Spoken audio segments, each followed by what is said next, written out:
এক যুবক এসে বললেন, ইয়া রাসূলুল্লাহ ইযান লি বিযিনা, হে নবী আপনি আমাকে জিনার অনুমতি দিন। ফা আকবালাল কওমু আলাইহি ফাজাজারুহু মাহ। সাহাবারা ধমকাতে লাগলাই, বেয়াদব, লজ্জা শরমের মাথা খেয়ে কি বলো এগুলো তুমি নবীর সামনে, জিনার অনুমতি দাও।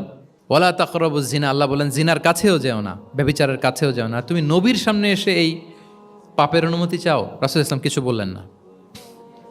একটু পরে যুবককে ডেকে বললেন, আতুহিব্বুহু লিবনাতিক, আচ্ছা তুমি যে জিনার অনুমতি চাইলে তোমার কন্যার সাথে কেউ এরকম আচরণ করুক, এটাকে তুমি পছন্দ করবে? সে বলল, লা ইয়া রাসূলুল্লাহ, কেউই পছন্দ করবে না এটা। আচ্ছা, আতুহিব্বুহু লি উম্মিক, তোমার মায়ের সাথে কেউ অপকর্ম করবে, এটা তুমি পছন্দ করবে? লা ইয়া রাসূলুল্লাহ, না। আতুহিব্বুহু লি উখতিক, তোমার বোনের সাথে কেউ এই কাজ করবে, তুমি পছন্দ করবে? সে বলে না। ঠিক তখন রাসূল সাল্লাল্লাহু আলাইহি ওয়াসাল্লাম বললেন, তুমি যে এই কাজের অনুমতি চাইলে, যার সাথে তুমি জিনায় লিপ্ত হবে, সে তো কারো না কারো মা, কারো না কারো বোন, কারো না কারো আদরের কন্যা, তাহলে কিভাবে তুমি এটা করতে চাও? যুবক লজ্জিত হয়ে গেল। এত লজ্জিত হলো, রাবি বলতেছে, ফালাম ইয়াকুন বা'দা যালিকাল ফাতা ইয়ালতাফিতু ইলা শাই। ওই রাবি বলতেছে, এরপরে কোনোদিন এই যুবকরা ডানে বায়ে তাকাতেও দেখি নাই, স্ট্রেইট হাঁটতো। সুবহানাল্লাহ। রাসূল ইসলাম দোয়া করেছিলেন তার জন্য, আল্লাহুম্মা গফির যামবাহ ওয়া তাহহির কলবাহ ওয়া হাসসিন ফারজাহ। আল্লাহ তুমি তার গুনাহ মোচন করো, পাপ মোচন করো। আল্লাহ তুমি তার অন্তরকে পরিশুদ্ধ করো। আল্লাহ তুমি তার চরিত্রকে নিষ্কলুষ করে দাও। নবীর দোয়ার বরকতে চিরজীবনের জন্য নিষ্কলুষ পবিত্র তিনি হয়ে গেছেন। তাহলে দেখেন, তাকে অন্যভাবে বুঝাইলে হয়তো কাজ হইতে না, যখন তার নিজের উপর দিয়ে বোঝানো হলো। তোমার বোনের সাথে যদি হয়, তোমার মেয়ের সাথে যদি কেউ এটা করে, তুমি মেনে নিতে পারবা? এটাকে বলে ইমোশনাল ইন্টেলিজেন্সকে কাজে লাগিয়ে, মানুষের আবেগ অনুভূতিকে নাড়িয়ে দিয়ে, teaching by touching the heart. অনেক সাহাবারা এরকম প্রশ্ন করেছেন যে আইয়ুল আ'মালি আফদাল ইয়া রাসূলুল্লাহ, সবচেয়ে শ্রেষ্ঠ আমল কোনটা? তিনি এক একজনকে এক একটা বলেছেন। কখনো বলেছেন যে আল্লাহর উপর ঈমান আনা, আল ঈমানু বিল্লাহি ওয়াহদা। কাউকে বলেছেন যে আল জিহাদ ফি সাবিলিল্লাহ। কাউকে বলেছেন আস-সালাতু ফি ওয়াক্তিহা, অন টাইমে সালাত পড়া। তার মানে যার যেটাতে ঘাটতি ছিল। কাউকে বলেছেন বিররুল ওয়ালিদাইন, কারণ তিনি দেখেছেন তার সাথে তার মা বাবার সম্পর্কে একটু ঘাটতি আছে, তারা এটা বলি, কারণ সবগুলোই ভালো কাজ। সবগুলোই কি ভালো কাজ? তাহলে যার যেটাতে ঘাটতি আছে সেটাতে গুরুত্ব আরোপ করা, এটা রাসূল সাল্লাল্লাহু আলাইহি ওয়াসাল্লাম করেছেন। একই প্রশ্নের জবাবে ভিন্ন ভিন্ন জনকে ভিন্ন ভিন্ন উত্তর দিয়েছেন রাসূল সাল্লাল্লাহু আলাইহি ওয়াসাল্লাম। এটাকে এডুকেশনের ভাষায় বলে পার্সোনালাইজেশন।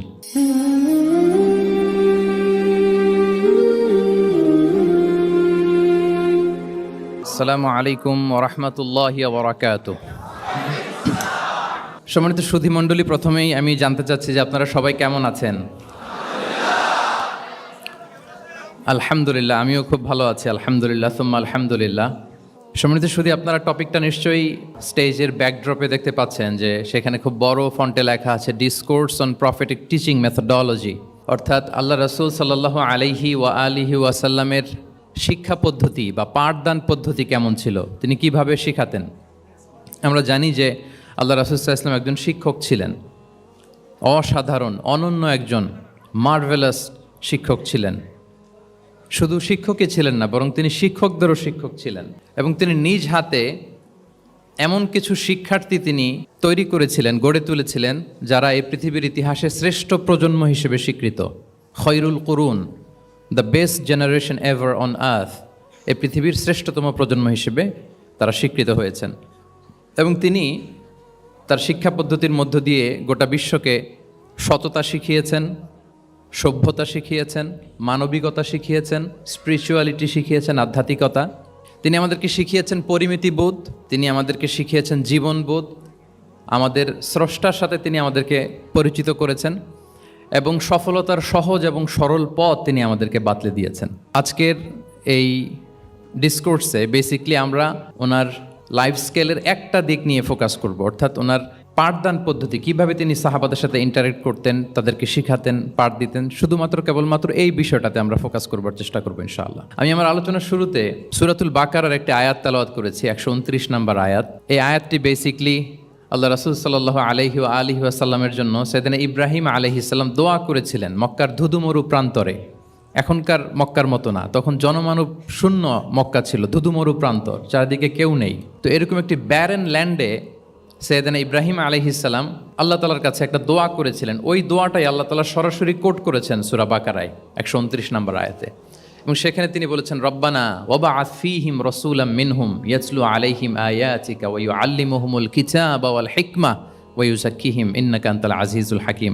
মানে হে আমাদের রব, এই ভূখণ্ডের মধ্য থেকেই এই জনপদবাসীর জন্য আপনি একজন রাসূল প্রেরণ করুন, যিনি আপনার নিদর্শনসমূহ তাদের সামনে পাঠ করে শোনাবে, যিনি আপনার কিতাব তাদেরকে শিক্ষা দেবে, তাদেরকে প্রজ্ঞা শিখাবে, পরিশুদ্ধ করবে, এবং নিশ্চয় আপনি পরাক্রমশালী, নিশ্চয় আপনি প্রজ্ঞাময়। এই দোয়াটি ছিল সাইয়েদনা ইব্রাহিম আলাইহিস সালামের, এবং রাসূল সাল্লাল্লাহু আলাইহি ওয়াসাল্লাম আগমনের প্রায় 2500 বছর আগে ইব্রাহিম আলাইহিস সালাম এই দোয়াটি করেছিলেন। 2500 বছর আগে, যখন কেউ ছিল না মক্কায়। মক্কা ওয়াজ এ টোটালি ব্যারন ল্যান্ড, কোনো গাছপালা ছিল না, কিছু ছিল না। সেই দোয়া আল্লাহ তাআলা কবুল করেছিলেন, এবং এই দোয়ায় বেসিক্যালি তিনি আখিরি নবীর জন্য 4টা ফিচার কামনা করেছেন, যে আল্লাহ এই 4টা ফিচার দিয়ে আপনি নবী পাঠাবেন। এর মধ্যে একটা ছিল ওয়া ইউআল্লিমুহুমুল কিতাব, যে এমন নবী যেন হয় তিনি এই জনপদের লোকদেরকে কিতাব শিখাবে। কি শিখাবে?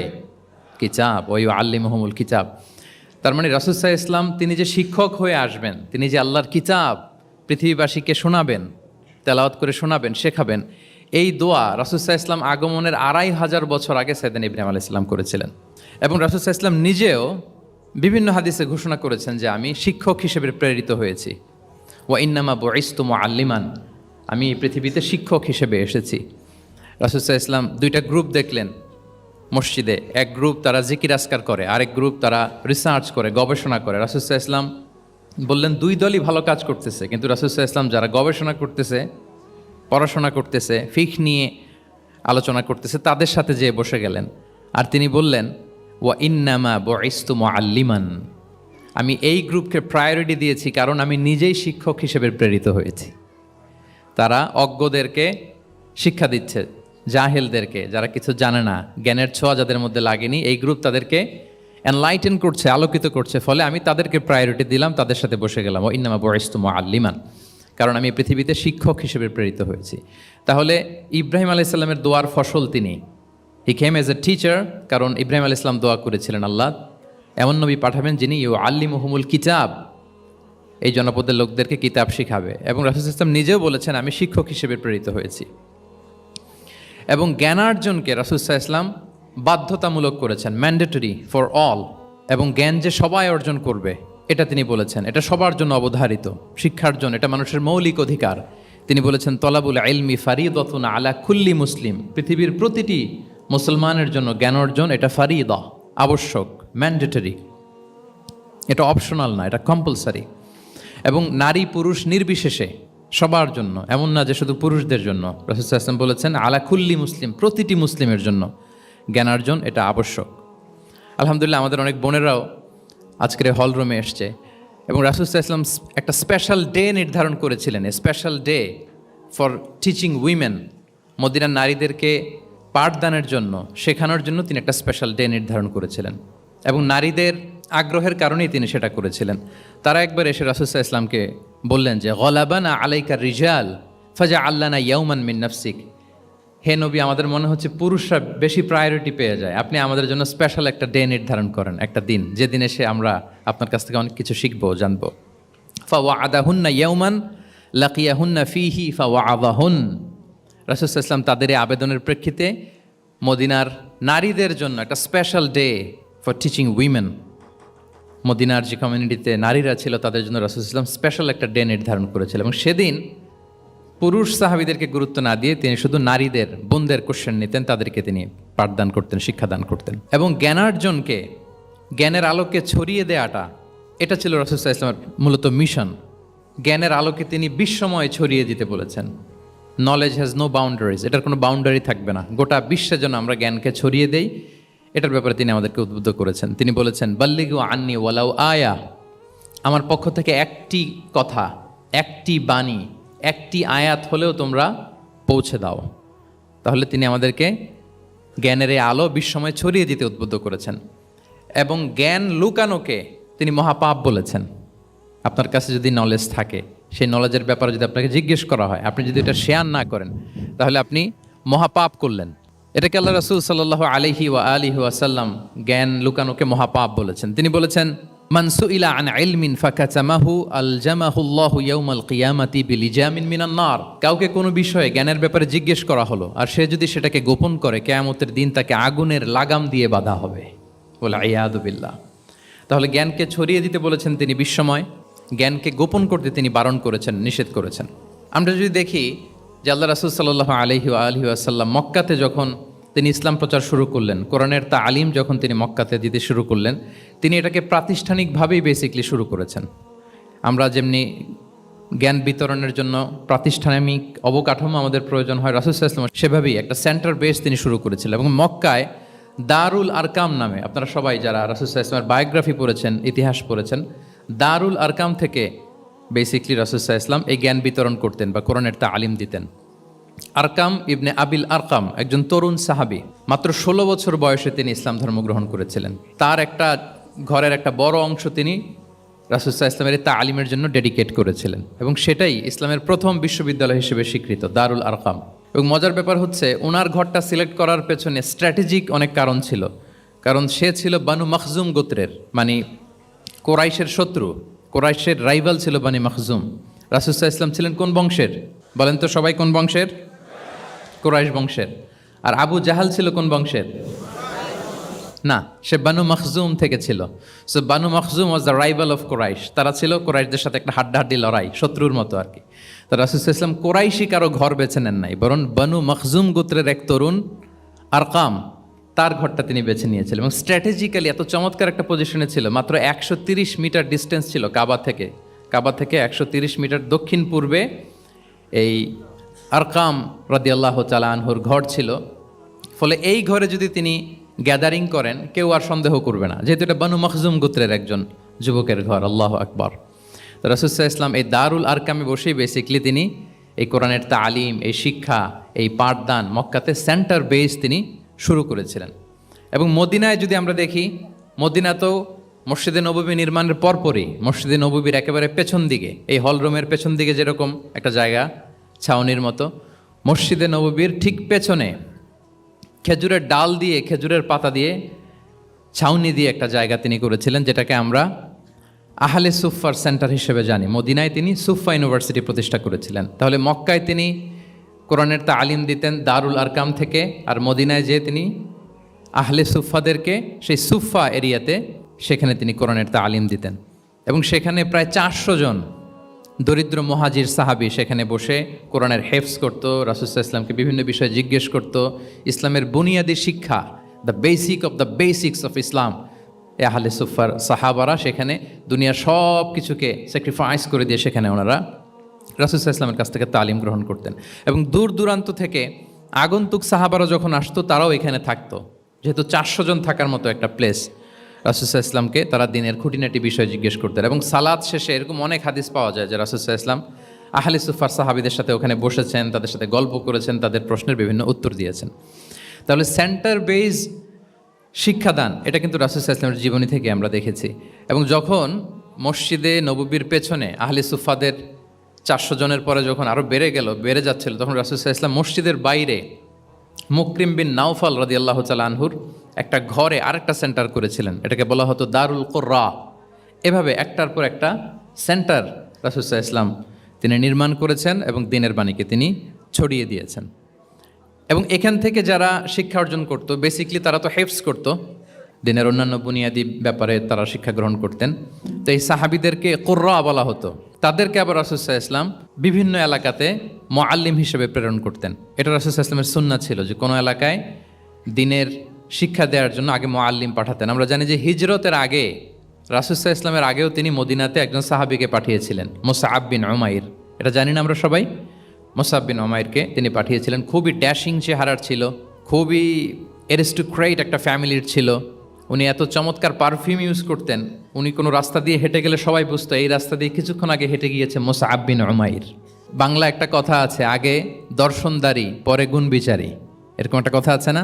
সো মদিনার লোকটা যাতে ইসলামের প্রতি খুব দ্রুত অ্যাট্রাক্টেড হয়, এজন্য তিনি আবু বকর রাদিয়াল্লাহু তাআলা আনহুকে পাঠাননি, ওমরে ফারুককে পাঠাননি, বরং মুসআব বিন উমাইর রাদিয়াল্লাহু তাআলা আনহুকে মুআল্লিম হিসেবে, he was the first ambassador of Islam, প্রথম অ্যাম্বাসেডর হিসেবে তিনি মদিনায় গিয়েছিলেন।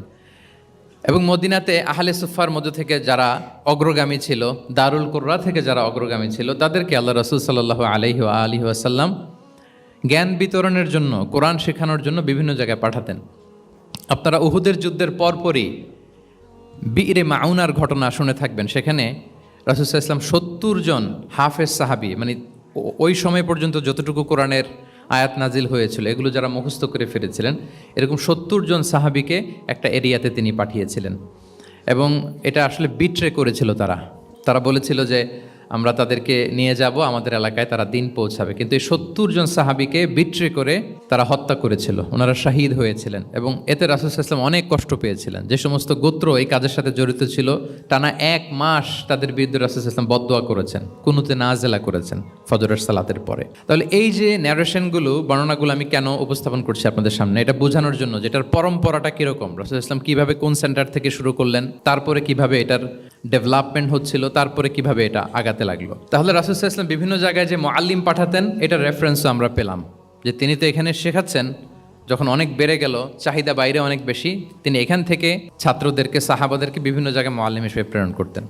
এবং শিক্ষার বিনিময়ে তিনি বদরের যে বন্দিরা ছিল তাদের মুক্তিপণের অ্যানাউন্সমেন্ট করেছেন, র্যানসম, এটা আপনারা জানেন। আমি একটু কুইজ নিয়ে নেই আপনাদের। বলেন, বদরে মুসলমানদের পক্ষ থেকে শহীদ হয়েছিল কয়জন? 14 জন, মাশাআল্লাহ। আর কুরাইশদের পক্ষ থেকে 70 জন। বন্দী হয়েছিল কয়জন দেখি? হ্যাঁ, 70 জন তারা নিহত হয়েছিল আর 70 জন বন্দী হয়েছিল। তো বদরের যুদ্ধে এই 70 জন যারা কুরাইশদের মধ্যে থেকে বন্দী হয়েছিল তাদের মুক্তিপণ হিসেবে ফিদিয়া, র্যানসম হিসেবে রাসূল সাল্লাল্লাহু আলাইহি ওয়াসাল্লাম 4000 দিরহামের অ্যানাউন্সমেন্ট করেছেন। মানে দিরহাম মানে হচ্ছে সিলভার কয়েন আর কি। তৎকালীন সময় দিনার হচ্ছে গোল্ড কয়েন আর দিরহাম মানে সিলভার কয়েন। তো রাসূল সাল্লাল্লাহু আলাইহি ওয়াসাল্লাম 4000 সিলভার কয়েনের ঘোষণা করেছেন যে তোমরা যদি মুক্তি পেতে চাও তাহলে 4000 রৌপ্য মুদ্রা দিয়ে, সিলভার কয়েন দিয়ে তারপরে তোমরা মুক্তি পেতে হবে। তখন তিনি অ্যানাউন্স করলেন যে কারো যদি এই সামর্থ্য না থাকে তাহলে এই লোকদের মধ্য থেকে যারা লিখতে পড়তে জানে তারা যদি মদিনার 10 জন শিশুকে লেখাপড়া শিখিয়ে দেয় তাহলে এটা তাদের মুক্তিপণ হয়ে যাবে। আল্লাহু আকবার। তাহলে শিক্ষাটাকে রাসূল সাল্লাল্লাহু আলাইহি ওয়াসাল্লাম কীভাবে দেখতেন, এটাকে কতটা গুরুত্ব দিতেন? তখন কিন্তু মুসলমানদের আর্থিকভাবে খুব কঠিন অবস্থা যাচ্ছিল। তখন এই জাতীয় ফিদিয়াগুলো, র্যানসমগুলো খুব জরুরি ছিল। তারপরে তিনি ঘোষণা করেছেন যাদের সামর্থ্য নাই তারা যদি লিখতে পড়তে জানে, মদিনার 10 জন ছেলে মেয়েকে তারা যদি লেখাপড়া শিখিয়ে দিতে পারে, এইটা তাদের মুক্তিপণ হিসেবে কনসিডার করা হবে। আল্লাহু আকবার। তাহলে সম্মানিত সুধী, আমরা সেই ইব্রাহিম আলাইহিস সালাতু ওয়াস সালামের দোয়া থেকে শুরু করে বদরের যুদ্ধ পর্যন্ত চলে আসলাম যে রাসূল সাল্লাল্লাহু আলাইহি ওয়াসাল্লাম শিক্ষাটাকে, এডুকেশনকে এবং শিক্ষার বাণীকে বিশ্বময় ছড়িয়ে দিতে তিনি কীরকম পদক্ষেপ নিয়েছেন, ওভারঅল একটা আমরা আইডিয়া পেয়েছি। এটা ছিল আমার ইন্ট্রোডাক্টরি ডিসকাশন। এখন আমি মূল আলোচনায় চলে যাই যে রাসূল সাল্লাল্লাহু আলাইহি ওয়াসাল্লাম সাহাবাদেরকে যে তিনি শেখাতেন, ওনার পাঠদান পদ্ধতি কেমন ছিল। প্রথম কথা হচ্ছে রাসূল সাল্লাল্লাহু আলাইহি ওয়াসাল্লাম পিতৃ স্নেহে সাহাবাদেরকে শিক্ষা দিতেন, as like a father teaching his child, teaching his son or daughter. সন্তানকে যেমনি বাবা পরম মমতায় আদর করে শেখায় ঠিক সেভাবে শেখাতেন। এবং তিনি বলেছেন যে ইন্নামা আনা লাকুম বিমানজিলাতিল ওয়ালিদি উআল্লিমুকুম, নিশ্চয় আমি তোমাদের বাবার মতো, বাবা যেমনি ছেলে মেয়েদেরকে শেখায়। এবং এই হাদিসে এসছে যে রাসূল সাল্লাল্লাহু আলাইহি ওয়াসাল্লাম তাদেরকে শিখিয়েছেন সাহাবাদেরকে যে ওয়াশরুমে গেলে কিভাবে ক্লিন হইতে হবে, টু দ্য ডাইরেকশন অফ কেবলা বসা যাবে না, কেবলাকে পেছনে রেখে বসা যাবে না, এমনকি ঢিলাগুলো ইউজ করতে হলে ডান হাতে ইউজ করা যাবে না, বাঁ হাতে।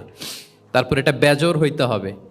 এরকম ধরে ধরে উম্মাকে শিখিয়েছেন। নারীদের মেনস্ট্রুয়েশনাল পিরিয়ডের ব্যাপারে বিধানগুলো শিখিয়েছেন। স্বামী স্ত্রীর অন্তরঙ্গ মুহূর্তের ব্যাপারে মাসআলা কি, ব্যাপারগুলো কি, লিগ্যাল অপিনিয়ন কি, ধরে ধরে বাবা মা যেমনি ছেলে মেয়েদেরকে ধরে ধরে শিখিয়ে দেয় যে এইভাবে this is good and this is bad, dos and don'ts যেমনি মা বাবা শেখায়, আল্লাহ রাসূল সাল্লাল্লাহু আলাইহি ওয়াসাল্লাম বলেন ইন্নামা আনা লাকুম বিমানজিলাতিল ওয়ালিদি উআল্লিমুকুম, আমি তোমাদের বাবার মতো, বাবা যেমনি শেখায় পরম মমতায়, এভাবে আমি তোমাদেরকে শিক্ষা দিই। এবং রাসূল সাল্লাল্লাহু আলাইহি ওয়াসাল্লাম খুব সহজ করে উপস্থাপন করতেন, কোনো কিছুকে জটিল করতেন না। এটা কিন্তু একজন আদর্শ শিক্ষকের বৈশিষ্ট্য। মানে as easier as you can, যত সহজ করে আপনি আপনার প্রেজেন্টেশনটা করতে পারবেন তত বেশি আপনার শিক্ষার্থীরা আপনার কাছ থেকে ওই মেসেজ, ওই শিক্ষা, সেটা ওই বার্তাটা তারা গ্রহণ করতে পারবে। এবং সহিহ মুসলিমের হাদিস, আল্লাহ রাসূল সাল্লাল্লাহু আলাইহি ওয়াসাল্লাম তিনি বলেন ইন্নাল্লাহা লাম ইয়াবআসনি মুআন্নিতান ওয়ালা মুতাআন্নিতান ওয়ালাকিন বাআসানি মুআল্লিমান মুয়াসসিরান। আল্লাহু আকবার। আল্লাহ তাআলা আমাকে কঠোরতা আরোপকারী, জটিলকারী করে প্রেরণ করেননি, বরং সহজভাবে, সহজ পন্থায় শিক্ষাদানকারী শিক্ষক হিসেবে প্রেরণ করেছেন। লিটারেলি তিনি মুয়াসসিরান শব্দটা ব্যবহার করেছেন।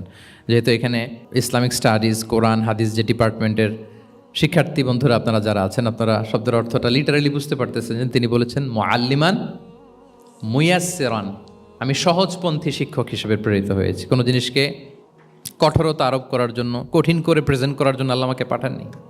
রাসূল সাল্লাল্লাহু আলাইহি ওয়াসাল্লাম use to make things easy and easy, খুব সহজ করে উপস্থাপন করতেন। এবং রাসূল সাল্লাল্লাহু আলাইহি ওয়াসাল্লামের শিক্ষাদান পদ্ধতি ছিল অপটিমিস্টিক, আশাব্যঞ্জক, আশাবাদী। অর্থাৎ তিনি যখন কিছু বলতেন, শেখাতেন, মানুষ আশাবাদী হয়ে উঠতো, কনফিডেন্ট পেত, ভয় পেত না। আমরা অনেক সময় মানুষকে খুব ভয় দেখাই। রাসূল সাল্লাল্লাহু আলাইহি ওয়াসাল্লাম কাউকে যখন কোনো দায়িত্ব দিয়ে কোথাও প্রেরণ করতেন, ওনার বিখ্যাত হাদিস তিনি বলতেন, ইয়াসসিরু ওয়ালা তুআসসিরু বাশশিরু ওয়ালা তুনাফিরু, সহজ করো, কঠিন করো না, সুসংবাদ দাও, দিন থেকে মানুষকে ভাগিয়ে দিও না। মানে আমাদের প্রেজেন্টেশন যেন এমন না হয় যে আমাদের কথা শুনে মানুষ ভাগে, কাছে কাছে আসে না, বরং এমনভাবে প্রেজেন্টেশন করো যাতে মানুষ কাছে আসে, কমফোর্ট ফিল করে, ওইটাকে রিসিভ করে এবং জীবনের সাথে সে অ্যাডজাস্ট করতে পারে। সাহাবাদেরকে যখন কোনো জিনিস বুঝাতেন, খুব ধীরস্থিরভাবে কথা বলতেন, কখনো কথা বলার ক্ষেত্রে রাশিং করতেন না, তাড়াহুড়ো করতেন না, নেভার এভার। এবং অনেক সাহাবারা খুব দ্রুত হাদিস বর্ণনা করলে আম্মা জান আয়েশা রাদিয়াল্লাহু তাআলা আনহা এটা অপছন্দ করতেন। বিশেষ করে আবু হুরায়রা রাদিয়াল্লাহু তাআলা আনহুর ব্যাপারে তিনি অবজেকশন দিয়েছিলেন যে তুমি যেভাবে বলো, নবী সাল্লাল্লাহু আলাইহি ওয়াসাল্লাম কিন্তু এত দ্রুত বলতেন না, তুমি যেমনি গড়গড় করে বর্ণনা করো, আল্লাহ রাসূল সাল্লাল্লাহু আলাইহি ওয়াসাল্লাম এত দ্রুত বর্ণনা করতেন না। লাম ইয়াকুন ইয়াসরুদুল হাদিসা কাসারদিকুম কানা ইউহাদ্দিসু হাদিসান লাউ আদ্দাহুল আদ্দুলা আহসাহু, এমনভাবে প্রিয় নবী কথা বলতেন যে কেউ যদি চাইতো তিনি এই কথার মধ্যে কয়টা বাক্য বলেছেন, কয়টা শব্দ বলেছেন, চাইলে হাতে গুনে ফেলতে পারতো। এত প্রেসাইজ অ্যান্ড ক্লিয়ার ছিল। তিনি কয়টা বাক্য বললেন এই বক্তব্যে, কয়টা শব্দ বললেন, এটাও গুনে ফেলা যেত। আল্লাহু আকবার। কানা ইয়াতাকাল্লামু বিকালামিন বাইনাহু ফাসলুন ইয়াহফাযুহু মান জালাসা ইলাইহি, এবং কথা বলতে বলতে মাঝখানে পজ দিতেন, মানে একটু থামতেন, ফলে যারা শুনতো তারা একেবারে মুখস্থই করে ফেলতে পারতো। আল্লাহু আকবার। এটা কিন্তু একজন আদর্শ শিক্ষকের বৈশিষ্ট্য যে খুব ধীরস্থিরভাবে আমি কথা বলবো, মাঝে মাঝে পজ দিব। রাসূল সাল্লাল্লাহু আলাইহি ওয়াসাল্লাম পজ দিতেন, থামতেন, যাতে ছাত্ররা নিতে পারে। সব শিক্ষার্থীদের এক ধরনের ক্যাপাসিটি না, ক্যাপাসিটি ইস্যু নিয়ে আমি সামনে কথা বলতেছি ইনশাআল্লাহ। তো তাহলে এইভাবে তিনি বেসিকলি তালিম দিতেন বা প্রেজেন্ট করতেন। আচ্ছা, শিক্ষা দেওয়ার ক্ষেত্রে দুইটা ধরন ছিল রাসূল সাল্লাল্লাহু আলাইহি ওয়াসাল্লামের। কখনো হয়তো ওয়ান অন ওয়ান মিটিং, একজন সাহাবীকে টার্গেট করে তাকে কিছু শেখাচ্ছেন, জানাচ্ছেন বা বলছেন। আবার কখনো একজন না, একাধিক সাহাবী বা অনেক সাহাবীদেরকে, অনেক মানুষকে তিনি অ্যাড্রেস করছেন। তাহলে এই দুইভাবে তিনি অ্যাড্রেস করতেন। এক নাম্বার হচ্ছে প্রাইভেট লার্নিং সেশন, আর একটা হচ্ছে পাবলিক লার্নিং সেশন। দুইটাই রাসূল সাল্লাল্লাহু আলাইহি ওয়াসাল্লামের সিরা যদি আপনি স্ক্যানিং করেন আপনি পাবেন। প্রাইভেটলি এরকম অনেক হাদিস পাওয়া যায় যে হাদিসগুলোতে দেখা যায় যে রাসূল সাল্লাল্লাহু আলাইহি ওয়াসাল্লাম ওয়ান অন ওয়ান মিটিং করেছেন, শুধু একজনকে কিছু শেখাচ্ছে। এটা স্পেশালি হতো যখন তিনি কারোর সাথে রাইড শেয়ার করতেন। রাইট অর্থাৎ তিনি ওটে ছিলেন, ওটের পেছনে আরেকজন সাহাবী বসা, তিনি গাধার উপরে বসা, পেছনে আরেক সাহাবী বসা, তিনি খচ্চরের উপর বসা, আরেক সাহাবী বসা। যখন তিনি রাইড শেয়ার করতেন, এরকম ভুরি ভুরি হাদিস আপনারা পাবেন যে মুআয ইবনে জাবাল বলতেছে যে কুনতু রদিফা রাসূলিল্লাহ, কুনতু খালফা রাসূলিল্লাহ, আমি একবার ওটের পেছনে বসা ছিলাম। আব্দুল ইবনে আব্বাস বলতেছেন আমি ওটের পেছনে বসা ছিলাম। ফদল ইবনে আব্বাস বলতেছেন আমি একবার একটা খচ্চরের পেছনে বসা ছিলাম। When he was sharing his riding যখন শেয়ার করতেন, ওই মুহূর্তগুলো তেমন চমৎকার চমৎকার কিছু বার্তা রাসূল সাল্লাল্লাহু আলাইহি ওয়াসাল্লাম ওই সাহাবীদেরকে দিয়েছেন, যেগুলো আমরা হাদিস গ্রন্থগুলোতে পড়ে অবাক হয়ে যাই। এরকম একটা ছোট্ট হাদিস যদি শেয়ার করি, আব্দুল্লাহ ইবনে আব্বাস রাদিয়াল্লাহু তাআলা আনহু উনি বলেন, কুনতু খালফা রাসূলিল্লাহি সাল্লাল্লাহু আলাইহি ওয়াসাল্লাম ইয়াওমান, একদিন আমি, এই যে দেখেন বর্ণনা ভঙ্গি কেমন, একদিন আমি রাসূল সাল্লাল্লাহু আলাইহি ওয়াসাল্লামের পেছনে বসা, মানে কোনো একটা ওটের উপর বা গাধার উপরে বসা। ফাকালা, তিনি বললেন, ইয়া গোলাম, হে কিশোর।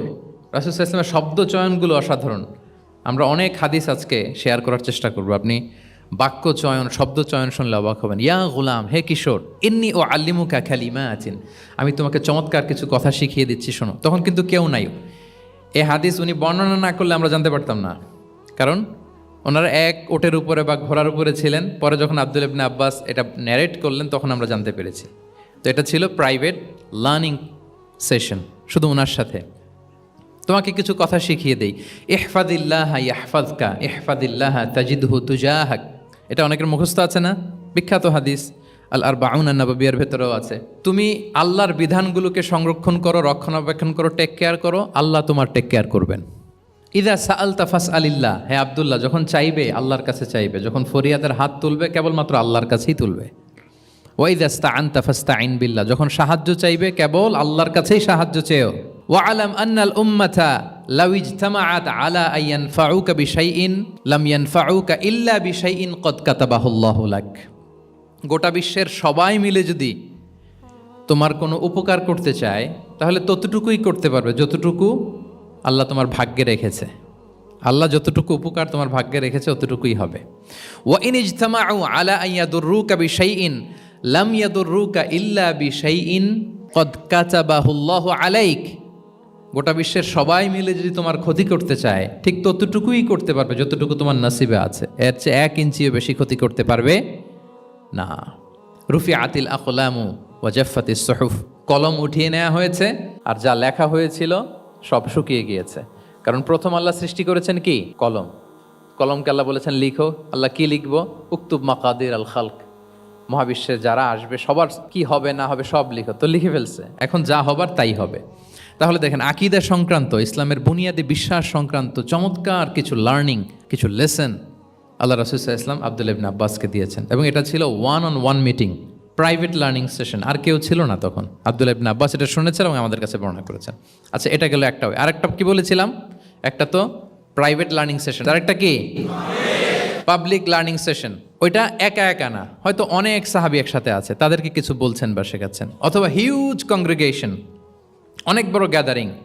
লেটস সে মসজিদে নববীতে তিনি যে খুতবাগুলো দিয়েছেন, প্রায় 10 বছর তো তিনি খতিব ছিলেন, এই যতগুলো খুতবা দিয়েছেন এটা অফকোর্স কি পাবলিক লার্নিং সেশন। বিভিন্ন প্রেক্ষাপটে জনপরিসরে দেয়া রাসূল সাল্লাল্লাহু আলাইহি ওয়াসাল্লামের যে শিক্ষামূলক বক্তব্যগুলো, এগুলো পাবলিক লার্নিং সেশন। বিদায় হজের ভাষণ বিশাল এক কংগ্রেগেশনের সামনে তিনি অ্যাড্রেস করেছিলেন, ওইটা কি ছিল? Public learning session. তাহলে সেখানের পদ্ধতিটা বেসিকলি 2 ধরনের, একটা ছিল প্রাইভেট লার্নিং সেশন আর একটা পাবলিক লার্নিং সেশন। আচ্ছা, এই তো, লেটস মুভ অন। এবার আমরা চলে যাব যে তিনি যেসব শিখন পদ্ধতি অবলম্বন করতেন, শেখানোর ক্ষেত্রে কি কি মিনস, কি কি ওয়ে তিনি অবলম্বন করতেন, সেগুলো আমরা শেয়ার করি। অনেকগুলো মিনস তিনি ইউজ করতেন, অনেকভাবে তিনি পাঠদান করতেন, সাহাবাদেরকে শিক্ষা দিতেন। এর মধ্যে অন্যতম একটা মাধ্যম হচ্ছে তিনি সাহাবাদেরকে কোশ্চেন করতেন। কোশ্চেন করে সঠিক উত্তর পেলে তিনি উৎসাহ দিতেন খুব। মনে রাখতে হবে রাসূল সাল্লাল্লাহু আলাইহি ওয়াসাল্লামের শিক্ষাটা বেসিকলি ছিল Q&A বেসড। সামনে আমরা ইন ডেপথ যখন আরও ঢুকবো, basically oral based, oral session ছিল, মুখে মুখে। কারণ আমাদের মতো তো এত কাগজ কলম ছিল না। এখন যেমনি আপনাদেরকে হোমওয়ার্ক দেয়, অ্যাসাইনমেন্ট দেয়, এগুলো ছিল নাকি তখন? রাসূল সাল্লাল্লাহু আলাইহি ওয়াসাল্লামের সময় অ্যাসাইনমেন্ট দেওয়ার রীতি ছিল? বলেন, আপনাদের অ্যাসাইনমেন্ট দেয় স্যাররা? হ্যাঁ। তো এই যে এখন স্যাররা হোমওয়ার্ক দেন, কাজ দেন, অ্যাসাইনমেন্ট দেন, এটা তো ওই সময় ছিল না। ফলে এটা রাসূল সাল্লাল্লাহু আলাইহি ওয়াসাল্লামের পাঠদান পদ্ধতিটা বেসিকলি ছিল Q&A বেসড, প্রশ্নোত্তর পর্ব। সাহাবারা জিজ্ঞেস করতেন, না জানলে রাসূল সাল্লাল্লাহু আলাইহি ওয়াসাল্লাম আবার জিজ্ঞেস করতেন, দেখি ওরা জানে কি না। এরকম অনেকভাবে তিনি শেখাতেন, আমরা সামনের দিকে আরও দেখব। তো রাসূল সাল্লাল্লাহু আলাইহি ওয়াসাল্লাম সাহাবাদেরকে প্রশ্ন ছুড়তেন, তিনি ট্রাই করতেন, দেখতেন যে দেখি ওরা পারে কিনা, ব্যাপারটা জানে কিনা। যদি কেউ সঠিক আনসার দিতে পারতো, রাসূল সাল্লাল্লাহু আলাইহি ওয়াসাল্লাম খুব প্রশংসা করতেন এবং উৎসাহ দিতেন। স্যাররা যখন আমাদের ক্লাসে প্রশংসা করে, ভাল লাগে না আমাদের? আমার প্রেজেন্টেশন খুব প্রশংসা করলো, আমার অ্যাসাইনমেন্টের খুব প্রশংসা করলো, আমাকে ইন্সপায়ার করলো, আমি আরও মোটিভেটেড হব না? হয়তো আমরা নাকি হই। তো রাসূল সাল্লাল্লাহু আলাইহি ওয়াসাল্লাম এটাই করতেন। উবাই ইবনে কাআব রাদিয়াল্লাহু তাআলা আনহুকে উনি প্রশ্ন করলেন, আল্লাহ রাসূল সাল্লাল্লাহু আলাইহি ওয়া আলিহি ওয়াসাল্লাম প্রশ্ন করলেন যে, ইয়া আবাল মুনজির, এটা ওনার কুনিয়া, আতাদরি আইয়ু আয়াতিন মিন কিতাবিল্লাহি মাআকা আ'যাম, তুমি কি জানো যে আল্লাহর সর্বশ্রেষ্ঠ আয়াত কোনটা, তুমি জানো? তখন উবাই ইবনে কাআব রাদিয়াল্লাহু তাআলা আনহু বললেন যে, আল্লাহু লা ইলাহা ইল্লা হুয়াল হাইয়ুল কাইয়্যুম, মানে আয়াতুল কুরসি। এটা কোন আয়াত? আয়াতুল কুরসি। এটা ফরজ সালাতের পর আমরা সবাই পড়ি তো নাকি? হ্যাঁ, মান কারা আয়াতুল কুরসি দুবরা কুল্লি সালাতিন মাকতুবাতিন লাম ইয়ামনাহু মিন দুখুলিল জান্নাতি ইল্লাল মাউত। ফরজ সালাতের পরে যারা আয়াতুল কুরসি পড়ে তার জান্নাতে প্রবেশে কোনো বাধা থাকে না, একটা জিনিস ছাড়া, মানে মৃত্যু, মরণ। লোকটা মরে না, তাই জান্নাতে যায় না, মূল্যে জান্নাতি। হে ইয়া আবাল মুনজির, তুমি কি জানো কোরআনের সর্বশ্রেষ্ঠ আয়াত কোনটা? তিনি বললেন যে আয়াতুল কুরসি। এটা শুনে রাসূল সাল্লাল্লাহু আলাইহি ওয়াসাল্লাম খুব খুশি হলেন। খুশি হয়ে কি করলেন? ফাদারাবা ফি সদরি, তিনি বললেন যে তিনি আমার বুকে একটা আলতো চাপড় দিলেন। এটা ভালোবাসার আলতো চাপড়, এরকম উৎসাহ দেওয়ার জন্য, যে সাবাস। আমরা মাঝে পিঠে কাউকে আলতো চাপড় দিয়ে কি বলি? ব্রেভো, সাবাস, মাশাআল্লাহ, এগুলো বলি না? তো রাসূল সাল্লাল্লাহু আলাইহি ওয়াসাল্লাম বুকে আলতো চাপড় দিয়ে বললেন, ওয়াল্লাহি লিয়াহনিকাল ইলমু আবাল মুনজির, তোমার ইলম, তোমার জ্ঞান কল্যাণময় হোক হে আবাল মুনজির। মোবারক হোক তোমার জন্য তোমার ইলম, may knowledge be pleasant for you, তোমার জ্ঞানটা বরকতময় হোক, কল্যাণময় হোক। তাহলে তিনি যখন সঠিক উত্তর দিতে পারলেন, রাসূলুল্লাহ ইসলাম খুশি হয়ে বকে আলতো চাপড় দিয়ে তার প্রশংসা করলেন, তার জন্য দোয়া করলেন। রাসূলুল্লাহ ইসলাম এভাবে উৎসাহ দিতেন।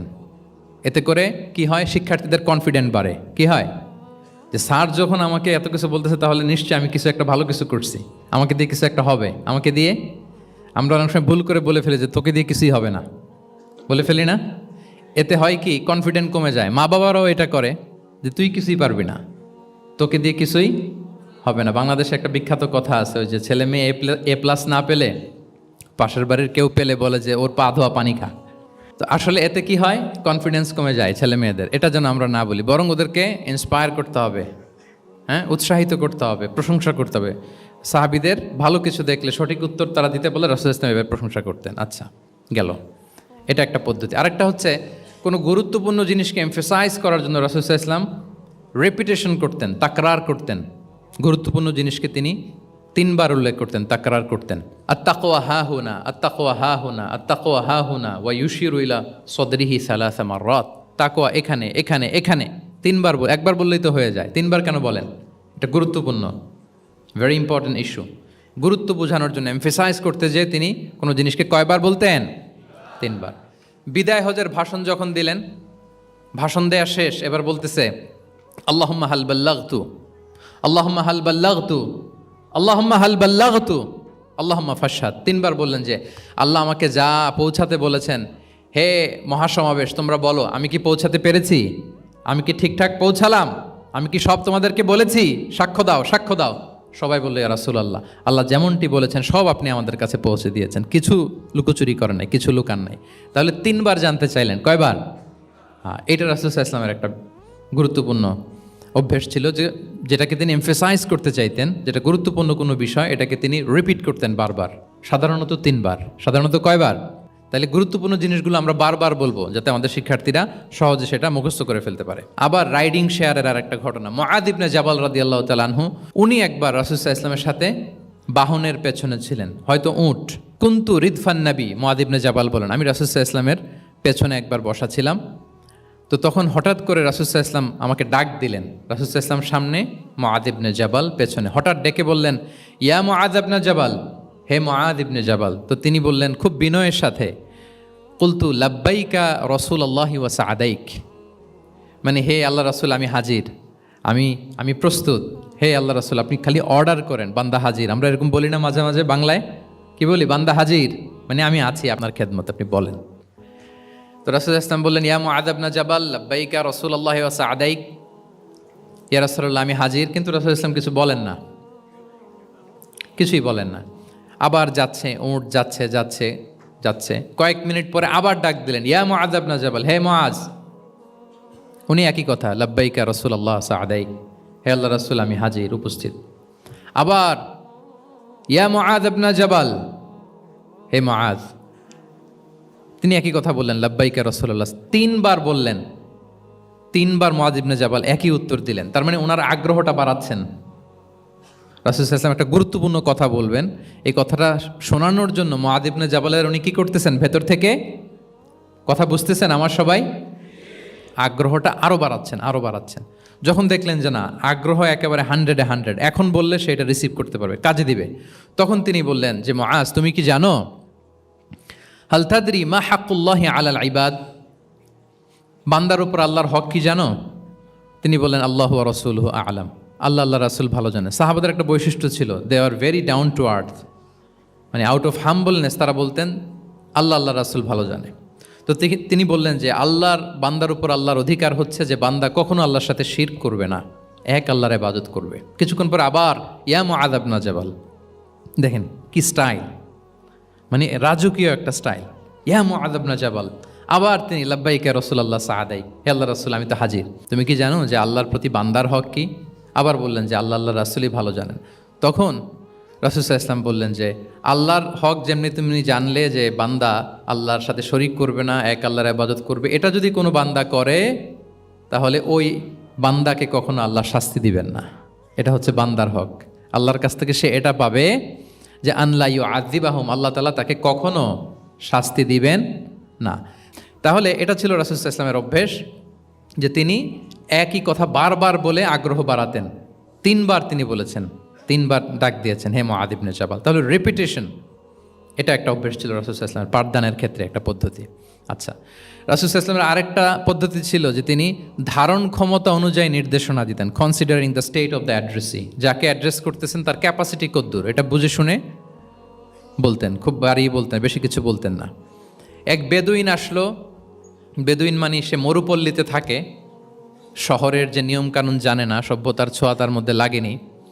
এসে বলল, দুল্লানি আলা আমাল আমিলতুহু ইদা আমিলতুহু দাখালতুল জান্নাহ। হে নবী, আপনি আমাকে এমন একটা আমল শিখায় দেন যেটা করলে আমি জান্নাতে যাব।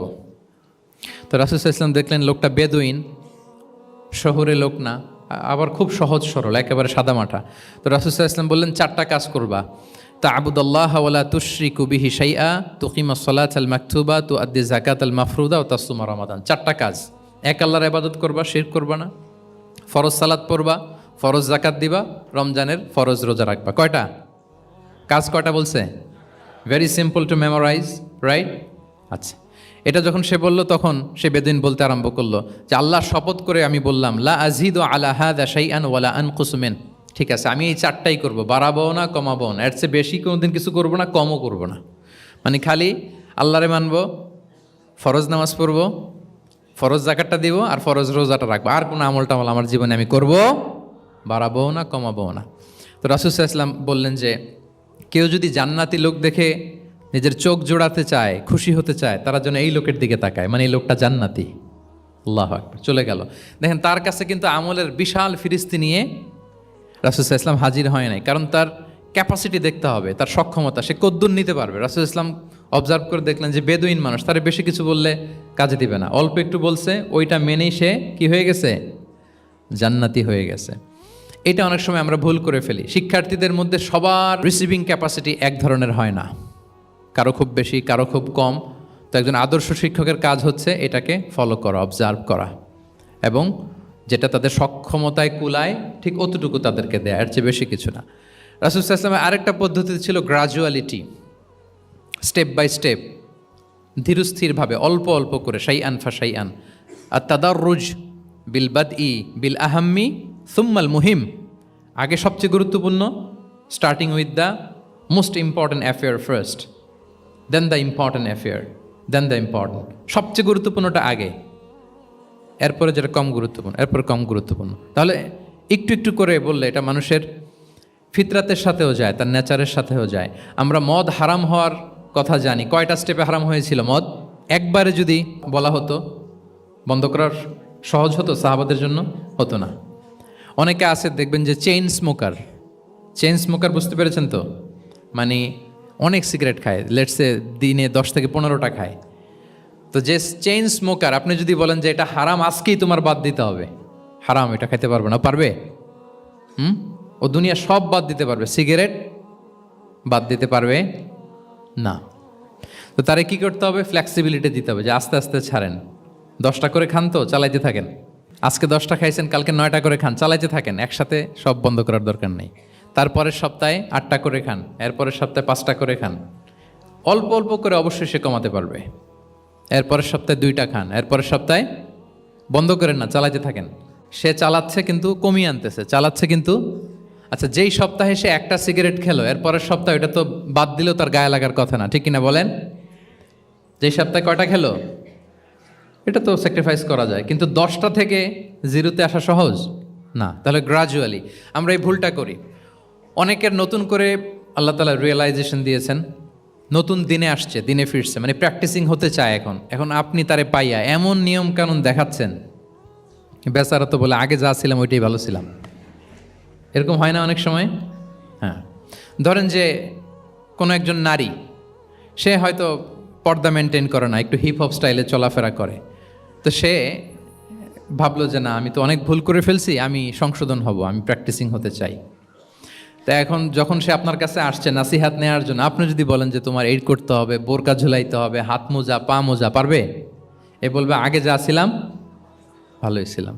তাকে একটু একটু করে বোঝাতে হবে, মানে এই হেজাব এটা কেন, হ্যাঁ, কাভারিং আওরা এটা কেন, কেন এটা করতে, এটা বেনিফিটটা আগে বুঝালেন যে Islam consider women as a queen, নারীকে ইসলাম কি হিসেবে কনসিডার করে? রানী হিসেবে। তো রানীর তো একটা ড্রেস কোড থাকবে, স্পেশাল পোশাক থাকবে, এগুলো বুঝাবেন। সে যাতে একটু নিজেকে গুছিয়ে চলে, শুরুর দিকে আপনি এই বার্তা দিতে পারেন যে একটু গুছিয়ে চলতে হবে। এরপর একটু শালীন পোশাকে যেন সে অভ্যস্ত হয়, এটা বললেন। সে যখন শালীন পোশাকে অভ্যস্ত, তারপরে হেজাবের ফজিলত বললেন, সে যেন হেজাব পরে। যখন সে হেজাব পরে, এরপরে তাকে নেকাবের কথা বললেন। এইভাবে আস্তে আস্তে তাকে বোঝাতে হবে। কিন্তু একবারে যদি সব চাপিয়ে দেন, বলেন তো আওয়াজ করে, সে কি ওটা রিসিভ করতে পারবে? কারণ এই যে গ্রাজুয়ালিটি আর তাদাররুজ, এই সিস্টেমটা আপনি ভায়োলেট করেছেন, করেন নাই। মুআয ইবনে জাবাল রাদিয়াল্লাহু তাআলা আনহুকে আল্লাহ রাসূল সাল্লাল্লাহু আলাইহি ওয়াসাল্লাম তিনি ইয়ামানের গভর্নর করে পাঠিয়েছেন। তো পাঠানোর আগে he was explaining a teaching guideline to his fellow সাহাবা। ওনাকে শিখাইতেছেন, তুমি যে যাবা মুআল্লিম হিসেবে, গভর্নর হিসেবে, কিভাবে দাওয়াতটা দিবে আগে শোনো। তিনি মুআয ইবনে জাবালকে বললেন, ইন্নাকা তা'তি কওমান মিন আহলিল কিতাব। হে মুআয, জেনে রাখো, এমন একটা এলাকায় তোমাকে পাঠাচ্ছি, তারা কিন্তু আহলে কিতাব, মানে তারা হচ্ছে Jewish and Christian community, they are not Muslim, তারা কিন্তু ইহুদি খ্রিস্টান ওখানে। সো তুমি কিভাবে দাওয়াত দিবা? ফাদউহুম ইলা শাহাদাতি আন লা ইলাহা ইল্লাল্লাহ আন্না মুহাম্মাদুর রাসূলুল্লাহ। প্রথমে তাওহীদের দাওয়াত দিবা। আওয়াজ করে বলেন, প্রথমে দাওয়াত হবে কিসের? তাওহীদের। ফাইনহুম আতাউ লিযালিক, বাক্যটা খেয়াল করেন। যখন তারা এটা মেনে নিবে, এটাতে অভ্যস্ত, তারপর তুমি দাওয়াত দিবা যে আল্লাহ প্রতিদিন 5 ওয়াক্ত সালাত ফরজ করেছেন। কয় ওয়াক্ত? 5 ওয়াক্ত সালাত। আচ্ছা, ফাইনহুম আতাউ লিযালিক, যখন তারা 5 ওয়াক্তে সালাতে অভ্যস্ত হবে, তখন বলবা যে আল্লাহ তাআলা ধনীদের উপর যাকাত ফরজ করেছেন। ফাইনহুম আতাউ লিযালিক, যখন ওইটা মানবে, এরপরে বলবা রমজানের রোজা ফরজ করেছেন। সুবহানাল্লাহ, সুবহানাল্লাহ, আল্লাহু আকবার। তাহলে ধাপে ধাপে দেখেন, এই যে টিচিং গাইডলাইন তিনি দিচ্ছেন ওনার ফেলো সাহাবাকে, ফেলো ক্যাম্পেনিয়নকে, যে তুমি ইয়ামানে যে একবারে সব বিধান তুমি যা জানো, মনে করো না যে সবাই ওইটা মানবে। তারা জুইশ, তারা ক্রিশ্চিয়ান, একটু একটু করে তাদেরকে দাওয়াত দিতে হবে। তাহলে গ্রাজুয়ালিটি, পাঠদান পদ্ধতির একটা অন্যতম বিষয় হচ্ছে কি? গ্রাজুয়ালিটি, মানে ধাপে ধাপে, ধীরে ধীরে, অল্প অল্প করে বোঝানো। আচ্ছা, রাসূল সাল্লাল্লাহু আলাইহি ওয়াসাল্লাম মাঝে মাঝে কোনো কথার গুরুত্ব বোঝানোর জন্য শপথ করতেন। Drawing attention by making oath, শপথ করে কথার গুরুত্ব বোঝাতেন। তিনি বলতেন, ওয়াল্লাহি ইন্নী লা আস্তাগফিরুল্লাহ ওয়া আতুবু ইলাইহি ফিল ইয়াউমি আকসারা মিন ৭০ মাররা। আল্লাহর শপথ, আমি নবী প্রতিদিন ৭০ বারেরও বেশি তওবা ইস্তেগফার করি। কয়বারেরও বেশি? ৭০ বার। এই কথাটার তাওবা ইস্তেগফারের গুরুত্ব বোঝাতে যেয়ে তিনি শুরুতে বলেছেন ওয়াল্লাহি, আল্লাহর শপথ। এরকম অনেক হাদিসে পাওয়া যায়, তিনি বলেছেন ওয়াল্লাযী নাফসু মুহাম্মাদিন বিয়াদিহি, ওই সত্তার শপথ যার হাতে মুহাম্মাদের আত্মা। আবার মাঝে মাঝে বলেছেন ওয়াল্লাযী নাফসি বিয়াদিহি, ওই সত্তার শপথ যার হাতে আমার আত্মা। এভাবে বলে তিনি কথা শুরু করেছেন। যখন তিনি এরকম শপথ করতেন, তখন কথার গুরুত্ব বোঝা যেত। কি বোঝা যেত? গুরুত্ব বোঝা যেত। তাহলে শপথ করে মাঝে মাঝে তিনি জিনিস বোঝাতেন। আচ্ছা, আমরা আমাদের বিভিন্ন প্রেজেন্টেশন বা লেকচার বোঝানোর জন্য অনেক মিনস ইউজ করি না? আল ওয়াসাইল তালিমিয়া, এটাও কিন্তু রাসূল সাল্লাল্লাহু আলাইহি ওয়াসাল্লাম করতেন। আমরা কি কি করি? আমি তো জানি না আপনাদের আইএসসিতে ক্লাসরুমগুলো কেমন, নিশ্চয়ই সেখানে হোয়াইট বোর্ডে তো আছেন। হোয়াইট বোর্ডে কী দিয়ে লেখা হয়? মার্কার। আচ্ছা, প্রেজেন্টেশন স্লাইড মাঝে মাঝে ইউজ করেন না? বা টিচার করে কি না? তো সেটা কীভাবে করে? মাইক্রো প্রজেক্টর দিয়ে করে। এগুলো হচ্ছে আল ওয়াসাইল তালিমিয়া। তো রাসূল সাল্লাল্লাহু আলাইহি ওয়াসাল্লামের সময় তো এই স্লাইডও ছিল না, ডিজিটাল বোর্ডও ছিল না, হোয়াইট বোর্ডও ছিল না, হ্যাঁ, মার্কার ছিল না, ওইরকম কিছু ছিল না। তো উনি কি ইউজ করতেন? উনিও চমৎকার চমৎকার কিছু মাধ্যম ইউজ করতেন, আপনারা শুনলে অবাক হবেন। আপনাদের মনোযোগ আছে তো সবার, না? আচ্ছা, আমরা দেখি যে উনি কি কি ইউজ করতেন। উনি অনেক ধরনের ভিজুয়াল ডেমনস্ট্রেশন করতেন। ভিজুয়াল ডেমনস্ট্রেশন মানে যেটা আপনি চোখ দিয়ে দেখে শিখে ফেলবেন, বুঝে যাবেন। হ্যাঁ, visual demonstration. Physical gesture use করে এটা করতেন। ফিজিক্যাল জেস্চার, অঙ্গভঙ্গি, বাংলা কি বলে? অঙ্গভঙ্গি। রাসূল সাল্লাল্লাহু আলাইহি ওয়াসাল্লাম, এটাতে তো আর কিছু আধুনিক বিজ্ঞান, আইটি তো লাগতেছে না, কি বলেন? আমার হাত পা দিয়ে আমি একটা কিছু বোঝাচ্ছি। তো রাসূল সাল্লাল্লাহু আলাইহি ওয়াসাল্লাম কিন্তু এটা করতেন। একবার তিনি ইয়াতিমের রক্ষণাবেক্ষণ যারা করে তাদের মর্যাদা কত, ফজিলত কত, এটা বোঝাতে যে একবার তিনি বলতেছেন, আনা ওয়া কাফিলুল ইয়াতিমি ফিল জান্নাতি কাহাতাইন, আমি এবং এতিমের রক্ষণাবেক্ষণকারী জান্নাতে ঠিক এইভাবে থাকব।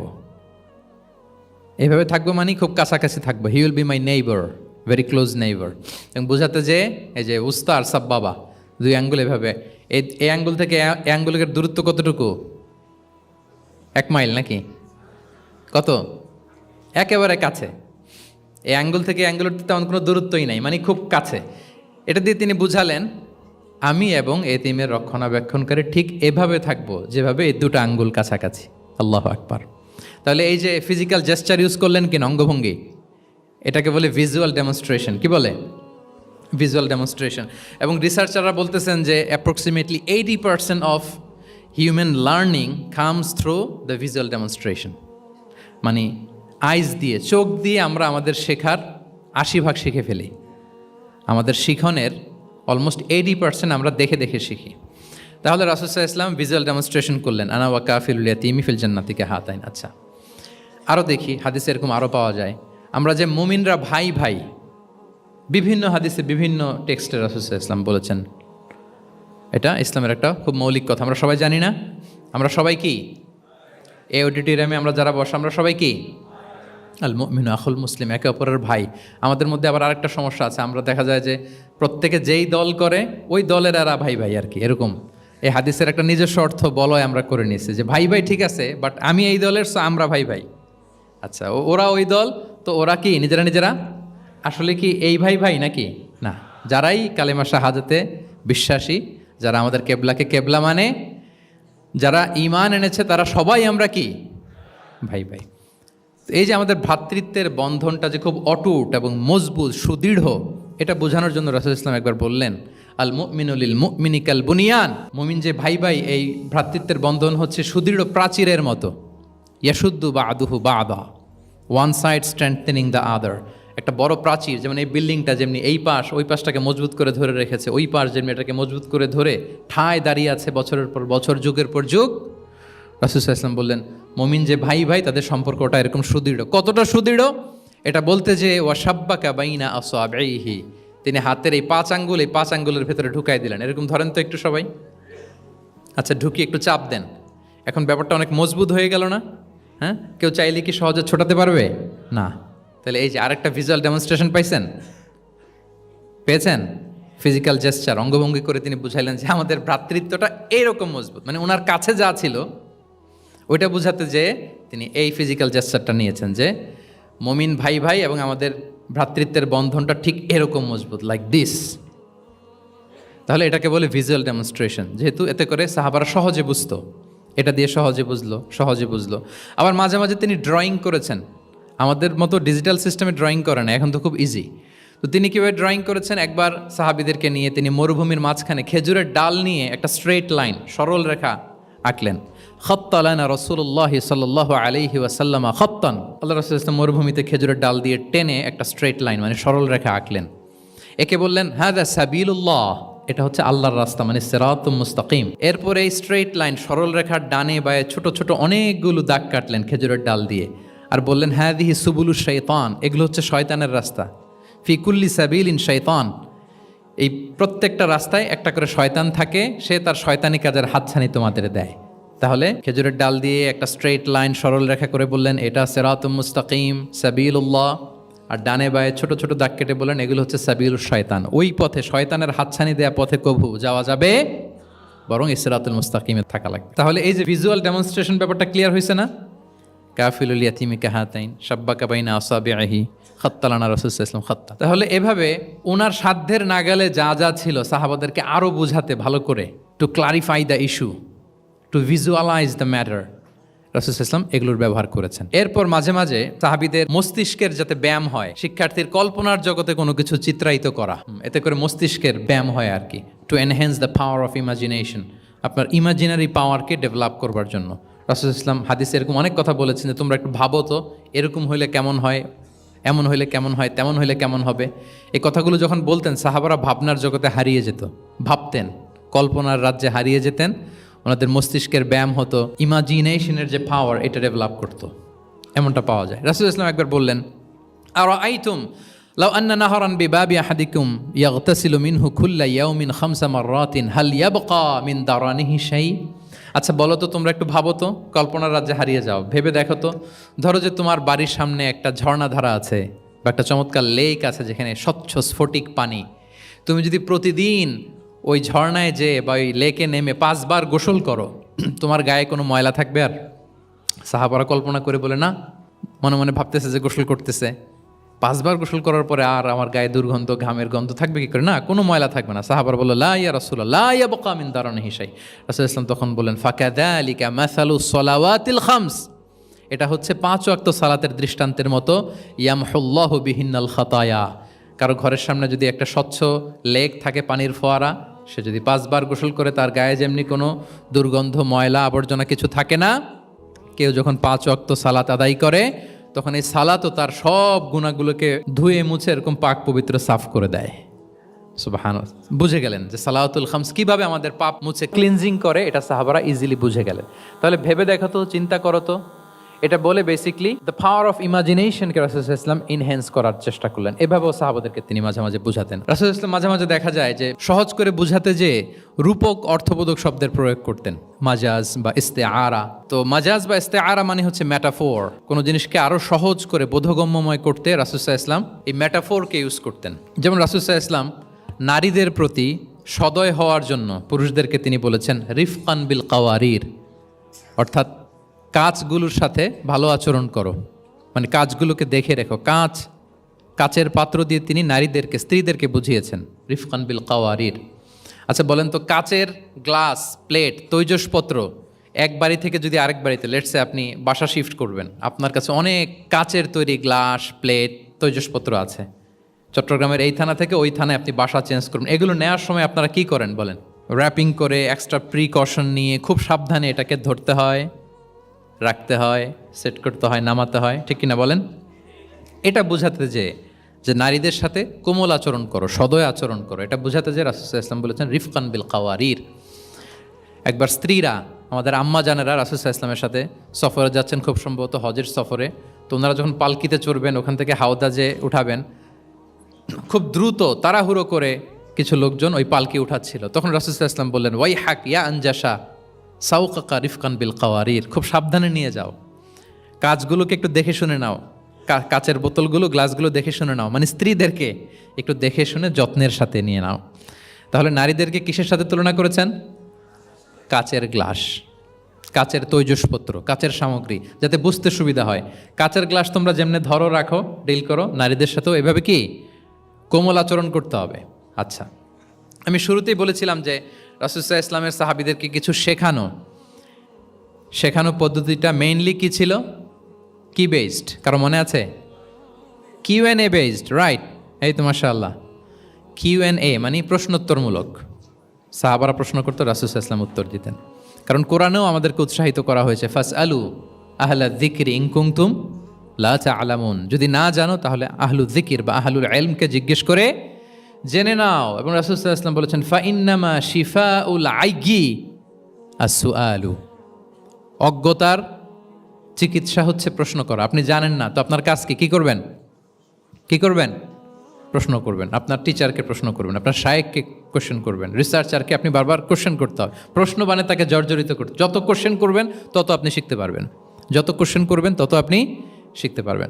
রাসূলুল্লাহ সাল্লাল্লাহু আলাইহি ওয়াসাল্লাম এই পদ্ধতিটা সবচেয়ে বেশি অবলম্বন করতেন। কিছু নমুনা তো আমরা ইতিমধ্যে দেখেছি। আমরা আরও ভিতরে ঢুকি। রাসূলুল্লাহ সাল্লাল্লাহু আলাইহি ওয়াসাল্লাম মাঝে মাঝে সাহাবাদেরকে প্রশ্ন করতেন, drawing attention of the listener by throwing question. প্রশ্ন ছুড়ে দেওয়ার মাধ্যমে ওনাদের মনোযোগ আছে না নাই এটা দেখতেন। এই যে মাঝে মাঝে আমি আপনাদেরকে জিজ্ঞেস করলে দেখা যায় যে আমি বুঝতে পারি যে আপনারা আমার সাথে আছেন না নাই। আপনাদের মনোযোগ আছে তো? আচ্ছা, ঠিক আছে, প্রশ্ন করবো একটু পরে। পুরো আলোচনা শেষে দুই একটা প্রশ্ন করবো, দেখি কে কতটুকু মনে রাখতে পারলেন। তো রাসূলুল্লাহ সাল্লাল্লাহু আলাইহি ওয়াসাল্লাম একবার প্রশ্ন করলেন সাহাবাদেরকে, তাদের অ্যাটেনশন যাতে গ্রো করে। তিনি বললেন যে ইন্না মিনা শাজারি শাজারাতান লা ইয়াসকুতু ওয়ারাকুহা মাসালুহা ইন্নাহা মাসালুল মুসলিম হাদ্দিসুনি মা হিয়া। তিনি সাহাবাদেরকে বললেন, সাহাবারা, এক ধরনের গাছ আছে যে গাছের পাতা কখনো ঝরে না। কি কখনো ঝরে না? আচ্ছা, এর দৃষ্টান্ত হচ্ছে মুসলিমের দৃষ্টান্তের মতো। হাদ্দিসুনি মা হিয়া, বলো তো এটা কোন গাছ? যখন বলছে কোন গাছ, সাহাবারা চলে গেছে অনেক দূরে। সহজ হলে তো আর জিজ্ঞেস করবে না, নিশ্চয়ই আনকমন কোনো গাছ। এবার ভাবতেছে, দেখি তো খাইবারে গেছিলাম, খাইবারের আশেপাশে কি গাছ আছে। ওই যে তাবুকে ঘুরে আসলাম, তাবুকের পথিমধ্যে ক্যাকটাস, গুলমলতা, আরবের কি গাছ, ঘুরতে ঘুরতে সবাই দেখেছে না ওগুলোর তো পাতা ঝরে, খুঁজতে খুঁজতে সারা দুনিয়া খুঁজে ফেলতেছে সাহাবারা, কিন্তু ওনাদের নিজেদের জাতীয় গাছ যেটা ঘরের পিছনে যে গাছের সারি সারি, যেই গাছের ফল খেয়ে ওনারা জীবন ধারণ করেন, যেটা ওনাদের সমাজ রীতি ঐতিহ্য ট্র্যাডিশনের সাথে জড়িত, ওই গাছের নামে ভুলে গেছে, ওইটা মনে করতে পারতেছে, সবাই দূরে চলে গেছে। হাদিসে এসেছে ফাওয়াকা আন্না সুফি সাজারিল বাওয়াদি, দূর দূরান্তের গাছ নিয়ে ভাবতেছে, ভেবে ভেবে হয়রান, কেউ বলতে পারে না। তখন বাধ্য হয়ে রাসূল সাল্লাল্লাহু আলাইহি ওয়াসাল্লামকে বলল, ইয়া রাসূলুল্লাহ আপনি একটু আমাদেরকে বলে দেন যে ইয়া রাসূলুল্লাহ হাদ্দিস না মাহিয়া, এটা কোন গাছ? তখন রাসূল সাল্লাল্লাহু আলাইহি ওয়াসাল্লাম বললেন ইন্নাহা নাখলা, খেজুর গাছ। খেজুর গাছের পাতা পড়ে না, ডাল টেনেও ছিঁড়া যায় না, খুব কষ্ট। তো এটার দৃষ্টান্ত মুসলিমের দৃষ্টান্তের ন্যায়। তাহলে কোনো সাহাবারা পারলেন না। পরবর্তীতে হাদিসের যিনি বর্ণনাকারী আব্দুল্লাহ ইবনে ওমর তখন ছোট ছিলেন, বাড়িতে যাওয়ার পথে ওমর রাদিয়াল্লাহু তাআলা আনহুকে বলতেছেন যে বাবা, আব্বা, এটা যে খেজুর গাছ আমার কিন্তু মাথায় আসছিল। তোমারে ফারুক বলেন বলো কি, তোমার মাথায় আসছিল, তুমি বললে না কেন? উনি বলে নাই কারণ সিনিয়র সাহাবারা পারতেছে না, বাপ চাচারা কেউ পারে না, আমি ছোট মানুষ বইলে আবার কোন বিপদে পড়ি, বিনয়ী মানুষ, উনি আর বলেন নাই, লাজুকতাও কাজ করতেছিল। তোমারে ফারুক বললেন যদি আজকে তুমি এটার উত্তর নবীর সামনে দিতে পারতা, আমার বুকটা এত বড় হয়ে যেত নবীর সামনে। লাল কপাল বিশিষ্ট উঁট পেলে আরবরা যত খুশি হয়, আজকে আমি তার চেয়েও বেশি খুশি হয়ে যেতাম। তাহলে ওমরে ফারুক রাদিয়াল্লাহু তাআলা আনহু ওনার ছেলে আব্দুল্লাহ ইবনে ওমর, উনি এটার উত্তর ধরতে পারছেন, কিন্তু উনি বলেন নাই। তাহলে দেখেন রাসূল সাল্লাল্লাহু আলাইহি ওয়াসাল্লাম এরকম কোশ্চেন করতেন, কোশ্চেন করে তারপরে উত্তরটা বলতেন, এতে আর মানুষ ভুলে না। বাংলা একটা কথা আছে যে শিখেছ কোথায়, ঠেকেছি যেথায়। জিজ্ঞেস করছে পারি না, মনে আসে না, হঠাৎ করে যখন উত্তরটা বলে, এইটা যেরকম মনে থাকে আজীবন, অন্য কিছু থাকবে না। একটু যদি ঠেকে ঠেকে পারতেছি না, বুঝতেছি না, এরপর যখন বুঝায় দেওয়া হয় ভালো করে শিখে নেই, এইটা আজীবন মনে থাকে ব্রেইনে। এই পদ্ধতিটা রাসূল সাল্লাল্লাহু আলাইহি ওয়াসাল্লাম অবলম্বন করতেন। প্রশ্ন করে অপারক করে দিতেন, কেউ পারে না, এরপর রাসূল সাল্লাল্লাহু আলাইহি ওয়াসাল্লাম বুঝিয়ে বলতেন, সবার একেবারে ব্রেইনের মধ্যে, মস্তিষ্কে এটা গেঁথে যেত। তাহলে প্রশ্ন ছুটতেন। আচ্ছা, এরকম অনেক হাদিস আপনারা পাবেন রাসূল সাল্লাল্লাহু আলাইহি ওয়াসাল্লাম প্রশ্ন করে তারপরে উত্তর দিয়েছেন। আতাদরুনা মাল গীবা, তোমরা কি জানো গীবত কি? সাহাবারা বলে আল্লাহ রাসূল ভালো জানেন। যিকরাকা আখাকা বিমা ইয়াকরাহ, বলে দিলেন। আতাদরুনা মানিল মুফলিস, তোমরা কি জানো মুফলিস কে? এইভাবে প্রশ্ন করতে করতে সাহাবাদেরকে শিখাতেন। আচ্ছা, আল্লাহ রাসূল সাল্লাল্লাহু আলাইহি ওয়াসাল্লামের আরেকটা অভ্যেস ছিল প্রশ্নের পিঠে প্রশ্ন ছুড়ে দেওয়া। মানে কোনো সাহাবী যদি প্রশ্ন করতো, রাসূল সাল্লাল্লাহু আলাইহি ওয়াসাল্লাম তো উত্তর দিয়ে জানিয়ে দিতেন। মাঝে মাঝে জানিয়ে না দিয়ে প্রশ্নের পিঠে আবার উনি কি করতেন? প্রশ্ন ছুড়ে দিতেন, এটাও পাওয়া যায়। আচ্ছা, এক সাহাবী এসে বলল, ইয়া রাসূলুল্লাহ মাতা সাআ, হে নবী কিয়ামত কখন হবে? রাসূল সাল্লাল্লাহু আলাইহি ওয়াসাল্লাম কখন হবে উত্তর না দিয়ে প্রশ্ন করলেন, ওয়া মাযা আ'দাততা লাহা, কিয়ামতের তোমার কি প্রিপারেশন আগে ওইটা বলো। কিয়ামত কবে হবে জানার জন্য এত ব্যতিব্যস্ত, আগে বলো হোয়াটস ইউর প্রিপারেশন ফর কিয়ামা, তোমার কি প্রস্তুতি। তাইলে আরেকটা প্রশ্ন, প্রশ্নের বিপরীতে উনি উত্তর না দিয়ে উনি আবার কি করলেন? সবাই বলুন তো, উনি আবার কি করলেন? উনি নিজে আবার প্রশ্ন করলেন। তুমি জিজ্ঞেস করলে কিয়ামত কবে, তুমি বলো কিয়ামতের প্রিপারেশন কি নিচ্ছ বলো। তো সে বলে যে লা শাই ইয়া রাসূলুল্লাহ, আমার কোনো প্রিপারেশন নাই, ইল্লা আন্নী উহিব্বুল্লাহ ওয়া রাসূলা, শুধু একটা জিনিসই আছে যে আমি আল্লাহ এবং আল্লাহর রাসূলকে ভালোবাসি। রাসূল সাল্লাল্লাহু আলাইহি ওয়াসাল্লাম বললেন, আনতা মা আমান আহবাবতা, তুমি যাদেরকে ভালোবাসো তাদের সাথেই জান্নাতে থাকবে। আল্লাহ আল্লাহর রাসূলকে ভালোবাসো, তাদের সাথে তুমি কই থাকবে? জান্নাতে থাকবে। তাহলে প্রশ্নের পিঠে প্রশ্ন ছুড়ে দেওয়া। এরপর একই প্রশ্নের জবাবে ভিন্ন ভিন্ন জনকে ভিন্ন ভিন্ন উত্তর দিয়েছেন রাসূল সাল্লাল্লাহু আলাইহি ওয়াসাল্লাম। এটাকে এডুকেশনের ভাষায় বলে পার্সোনালাইজেশন। কি বলে? মানে যার যেটা লাগবে। শিক্ষক ভালো বুঝে, কয়েকটা ক্লাস নিলে উনি বুঝে ফেলে যে কার রিসিভিং ক্যাপাসিটি কতদূর, কার কোনটাতে ঘাটতি, কার কোনটাতে সমস্যা। একজন আদর্শ শিক্ষক, একজন চৌকস শিক্ষক, তিনি খুব সহজে এটা ধরে ফেলেন। তো রাসূল সাল্লাল্লাহু আলাইহি ওয়াসাল্লাম হি was a very good observer. তিনি বুঝে ফেলতেন যে কার কোনটায় ঘাটতি, ফলে একই প্রশ্নের উত্তর উনি এক একজনকে এক একভাবে দিতেন। কেন?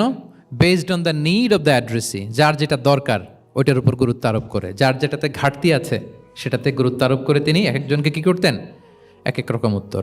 অনেক সাহাবারা এরকম প্রশ্ন করেছেন যে আইয়ুল আমালি আফদাল ইয়া রাসূলুল্লাহ, সবচেয়ে শ্রেষ্ঠ আমল কোনটা?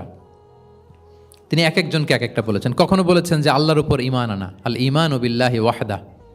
কাউকে বলেছেন যে আল জিহাদ ফি সাবিলিল্লাহ, কাউকে বলেছেন আস-সালাতু ফি ওয়াক্তিহা, অন টাইমে সালাত পড়া। তার মানে যার যেটাতে ঘাটতি ছিল। কাউকে বলেছেন বিররুল ওয়ালিদাইন, কারণ তিনি দেখেছেন তার সাথে তার মা বাবার সম্পর্কে একটু ঘাটতি আছে, তারা এটা বলি।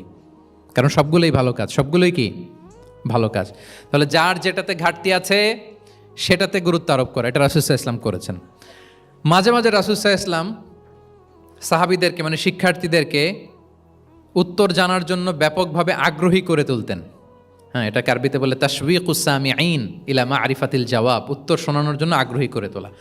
সেক্ষেত্রে মাঝে মাঝে তিনি একটা দুটো শব্দ ইউজ করতেন, কীরকম, যেমন আওয়ালা আদুল্লুকুম অথবা আলা উখবিরুকুম, আমি কি তোমাদের বলবো না। এটা বললে সাহাবারা বলতেন বলেন বলেন ইয়া রাসূলুল্লাহ, অবশ্যই বলবেন, বালা ইয়া রাসূলুল্লাহ। আওয়ালা উখবিরুকুম, আমি কি তোমাদের জানিয়ে দিব না। সাহাবারা বলতেন ইয়া রাসূলুল্লাহ, অবশ্যই আপনি আমাদের জানিয়ে দিবেন। যেমন তিনি বললেন যে কেউ জান্নাতে যাবে না মুমিন হওয়া ছাড়া, কেউ ইমানদার হতে পারবে না যতক্ষণ না একে অপরকে তোমরা ভালো না বাসো। তাহলে তো এটা গুরুত্বপূর্ণ বিষয়, একে অপরকে ভালো না বাসলে নাকি মুমিনই হওয়া যাবে না, আর মুমিন না হলে তো জান্নাতেই যাওয়া যাবে না। তখন রাসূল সাল্লাল্লাহু আলাইহি ওয়াসাল্লাম বললেন আওয়ালা আদুল্লুকুম আলা শাইইন ইযা ফাআলতুমুহু তাহাবাবতুম, আমি কি তোমাদেরকে বলবো না এমন একটা আমলের কথা যেটা করলে তোমাদের পারস্পরিক হৃদ্যতা বাড়বে, ভালোবাসা বাড়বে। তখন তিনি বললেন সেটা কি, আফশুস সালামা বাইনাকুম, তোমাদের মাঝে ব্যাপক সালামের প্রসারণ করো, সালামের প্রসার করো, একে অপরকে বেশি বেশি সালাম দাও। ব্যাপারটাকে এইভাবে প্রেজেন্ট না করে উনি যদি বলতেন সাহাবারা বেশি বেশি সালাম দিও, এটা সওয়াবের কাজ অনেক। এটা হচ্ছে একটা প্রেজেন্টেশন। আর একটা হচ্ছে এমনভাবে এটাকে উপস্থাপন করা যে মুমিন না হলে জান্নাতে যাবা না, আর একে অপরকে ভালো না বাসলে মুমিন হতে পারবে না। তোমরা কি জানো কি করলে একে অপরের মধ্যে ভালোবাসা বাড়ে? এরপর রাসূল সাল্লাল্লাহু আলাইহি ওয়াসাল্লাম বলতেন যে সালাম দেওয়ার মাধ্যমে ভালোবাসা বাড়বে। একবার রাসূল সাল্লাল্লাহু আলাইহি ওয়াসাল্লাম বললেন আলা উখবিরুকুম বিআফদালা মিন দারাজাতিস সিয়ামি ওয়াস সালাতি ওয়াস সাদাকা, আমি কি তোমাদের জানাবো না যে নামাজ, রোজা, সাদাকার চেয়েও বেশি ফজিলতের একটা আমল আছে, সেটা কি আমি কি তোমাদের জানাবো না? সাহাবারা বললেন ক্বালু বালা ইয়া রাসূলুল্লাহ, হে আল্লাহর রাসূল অবশ্যই জানাবেন, অবশ্যই জানাবেন। কারণ নামাজের চেয়েও বেশি গুরুত্বপূর্ণ, সাদাকার চেয়েও বেশি গুরুত্বপূর্ণ, সিয়ামের চাইতেও বেশি গুরুত্বপূর্ণ আমল, সেটা কি? তখন রাসূল সাল্লাল্লাহু আলাইহি ওয়াসাল্লাম বললেন সেটা হচ্ছে ইসলাহু যাতিল বাইন, বিবাদমান দুই গ্রুপকে মিলিয়ে দেয়া, বিবাদমান দুই ব্যক্তিকে মিলিয়ে দেয়া। এটা নফল নামাজ, নফল সাদাকা, নফল রোজার চেয়েও বেশি কি ফজিলতপূর্ণ, বেশি গুরুত্বপূর্ণ। আমরা তো মনে করি শুধু নামাজ পড়লেই বোধহয় আমি অনেক সওয়াব পেলাম, রোজা রাখলেই সওয়াব পেলাম, শুধু জিকির করলে সাদাকা করলেই সওয়াব পেলাম। কিন্তু রাসূল সাল্লাল্লাহু আলাইহি ওয়াসাল্লাম বলেন যে দুইজনের মধ্যে একটু মনোমালিন্য তুমি মিলিয়ে দাও, এটা এর চেয়েও বেশি সওয়াবের। আল্লাহু আকবার। দুই গোষ্ঠীর মধ্যে দীর্ঘদিনের ঝগড়া মিলিয়ে দাও, এটা এর চেয়েও বেশি সওয়াবপূর্ণ। রাসূল সাল্লাল্লাহু আলাইহি ওয়াসাল্লাম মক্কা থেকে মদিনায় যেয়ে কি করেছেন? আউস এবং খাজরাজের দীর্ঘদিনের যুদ্ধ 1 ঘন্টার মধ্যে কি settle down. He was a very good mediator and arbitrator, চমৎকার মধ্যস্থতা করতে জানতেন তিনি। তাহলে এইভাবে উত্তর জানার জন্য শিক্ষার্থীদেরকে আগ্রহী করে তুলতেন। আচ্ছা, আরেকটা পদ্ধতি ছিল অবজারভেশন অ্যান্ড কারেকশন। রাসূল সাল্লাল্লাহু আলাইহি ওয়াসাল্লাম, আমি আলোচনার শুরুতেই বলেছি, হি was a very good observer, চমৎকার পর্যবেক্ষণ করতেন এবং সংশোধন দিতেন। কে কি করছেন এটা খেয়াল রাখতেন, মানে চোখ কান খোলা রাখতেন। বাংলা আমরা কি বলি? চোখ কান খোলা রাখা। মসজিদে নববীতে এরকম ভুরি ভুরি পাবেন যে রাসূল সাল্লাল্লাহু আলাইহি ওয়াসাল্লাম কে কি করতেছে অবজার্ভ করতেছে, ওইটার উপর বেস করে তাকে নাসিহা করতেছে। একটা বিখ্যাত হাদিস তো আপনারা জানেন, রাসূল সাল্লাল্লাহু আলাইহি ওয়াসাল্লাম বসা, এক বেদুইন আসলো, এসে তার উটটা মসজিদে নববীতে বাঁধলো, বেদে 2 রাকাত নামাজ পড়লো, নামাজ পড়ে হাত তুলে আল্লাহর কাছে দোয়া করে, ইয়া আল্লাহ আল্লাহুম্মা আরহামনি ওয়া মুহাম্মাদা ওয়ালা তারহাম মা'ানা আহাদা, মানে ও আল্লাহ তুমি শুধু আমারে রহম করো আর মুহাম্মদ সাল্লাল্লাহু আলাইহি ওয়াসাল্লামের রহম করো, আমাদের দুইজনের সাথে আর কাউরে রহম করো না তুমি। বেদুইন তো কি, বেদুইন মরুপল্লীতে বসবাস। আদাবুদ দোয়া, দ্য এটিকেটস অফ দোয়া, দোয়ার যে একটা আদব আছে, অন্যের জন্য দোয়া করলে যেটা নিজের লাভ, এগুলো তো জানে না। আল্লাহ তুমি আমারে মাফ করো, মুহাম্মদ সাল্লাল্লাহু আলাইহি ওয়াসাল্লামকে মাফ করো, আমাদের ছাড়া আর কাউরে মাফ করো না, কাউরে রহম করো না। তো এটা রাসূল সাল্লাল্লাহু আলাইহি ওয়াসাল্লাম দূর থেকে বসে বসে অবজার্ভ করছেন আর বললেন, হায় রে, লোকটা একটা প্রশস্ত জিনিসকে সংকীর্ণ বানায় ফেললো। গোটা বিশ্বের সবাইকে যদি আল্লাহ ক্ষমা করে, রহম করে, আল্লাহর রহমের দরিয়ায় কোনো ঘাটতি হবে বলেন তো? হবে? একটা প্রশস্ত বিষয়কে সে সংকীর্ণ করে ফেললো। এরপর কতটা সে বেদুইন কি প্রকৃতির ছিল দেখেন, দোয়া টোয়া শেষে মসজিদে নববীর মাঝখানে বসে পেশাব করা আরম্ভ করছে। বিখ্যাত হাদিস জানেন, সবাই মারতে গেল, রাসূল সাল্লাল্লাহু আলাইহি ওয়াসাল্লাম থামালেন, বললেন পানি ঢেলে দাও, আর তাকে ডেকে বললেন, দেখো তুমি যে এখানে এই কাজটা করলা, প্রস্রাব করলা, এটা আমাদের এই মদিনার কমিউনিটির ইবাদতগাহ। এখানে এই কমিউনিটির লোকেরা নামাজ পড়ে, আল্লাহর জিকির করে, আল্লাহর কিতাব তেলাওয়াত করে, এটা কি ঠিক হলো তোমার? সে তো লজ্জায় অনুতপ্ত হয়ে কাচুমাচু। তাহলে এই যে অবজারভেশন করতেন এবং কারেকশন করতেন। আবার একদিন মসজিদে নববীতে বসা এক সাহাবী এসে নামাজ পড়লেন। নামাজ রাসূল ইসলাম দূর থেকে দেখতেছেন লোকটা কি করে। নামাজ পড়লো 2 রাকাত, পরে এসে নবীকে সালাম দিল। রাসূল ইসলাম সালামের উত্তর দিয়ে বললেন, ইরজি' ফাসাল্লি ফাইন্নাকা লাম তুসাল্লি, যাও আবার পড়ো, কারণ তুমি নামাজ পড়ো নাই, মানে নামাজটা ঠিক মতো হয় নাই। ইউ ডিডন্ট অফার ইউর সালাহ in a correct way, proper manner. ওই সাহাবী যে আবার 2 রাকাত পরে আসলেন, রাসূল ইসলাম একই কথা বললেন, ইরজি' সল্লি ফাইন্নাকা লাম তুসাল্লি, হয়নি নামাজ, আবার পড়ো। আবার পরে আসলেন, আবারও একই কথা। এখন 3 বার পড়ার পরেও যখন হয় না, বেচারা ভাবলেন আবার যে বললে তো একই হবে, আমি তো এটাই জানি। তিনি বললেন, মা উহসিনু গায়রাহ, ইয়া রাসূল, এর চেয়ে ভালো আমি আর পারি না, ফাআল্লিমনি ইয়া রাসূলুল্লাহ, হে নবী আমাকে একটু শিখিয়ে দেন কিভাবে পড়ব। রাসূল সাল্লাল্লাহু আলাইহি ওয়াসাল্লাম বললেন, যখন নামাজে দাঁড়াবে আল্লাহু আকবার বলে দাঁড়াবে, এরপর কোরআন থেকে যা সহজ লাগে পড়বে, তাড়াহুড়ো করবে না। কি করবে না? সবাই বলেন, কি করবে না? নামাজে কোনো তাড়াহুড়ো নাই, নো রাশিং ইন সালাহ, নো হ্যাস্টিনেস ইন সালাহ। নামাজে আমরা খুব তাড়াহুড়ো করি, এটা নামাজের যে প্রাণ, সালাতের প্রাণকে, রূহকে নষ্ট করে দেয়। যখন রুকুতে যাবে স্ট্রেইট ফরওয়ার্ড রুকু করবে, হাত্তা তাতমা ইন্না রাকিআন। রাসূল সাল্লাল্লাহু আলাইহি ওয়াসাল্লামের রুকুর পিঠটা ছিল একেবারে স্ট্রেইট, এই টেবিলটা যেরকম স্ট্রেইট এরকম স্ট্রেইট। লাউ সাব্বা আলাইহিল মা লাস্তাকার, পানি ভর্তি একটা বোতল যদি রাসূল সাল্লাল্লাহু আলাইহি ওয়াসাল্লামের রুকু দেয়া পিঠের উপর রাখতো, পানিটাও পড়তো না, বোতলটাও পড়তো না, স্ট্রেইট। এরকম উদাহরণ দিয়ে সাহাবারা বলতেন যে এত স্ট্রেইট রুকুর পিঠ যে পানি ভর্তি গ্লাস রাখলে পানিটাও কাঁপবে না, বোতলটাও পড়বে না। রাসূল সাল্লাল্লাহু আলাইহি ওয়াসাল্লাম বলতেন, সবচেয়ে বড় চোর যারা নামাজে চুরি করে। সাহাবারা বললেন, এটা আবার কিভাবে? তিনি বললেন, লা ইউতিম্মু রুকুআহু ওয়া সুজুদাহ, তারা নামাজের চোর যারা রুকু সেজদা ঠিক মতো করে না।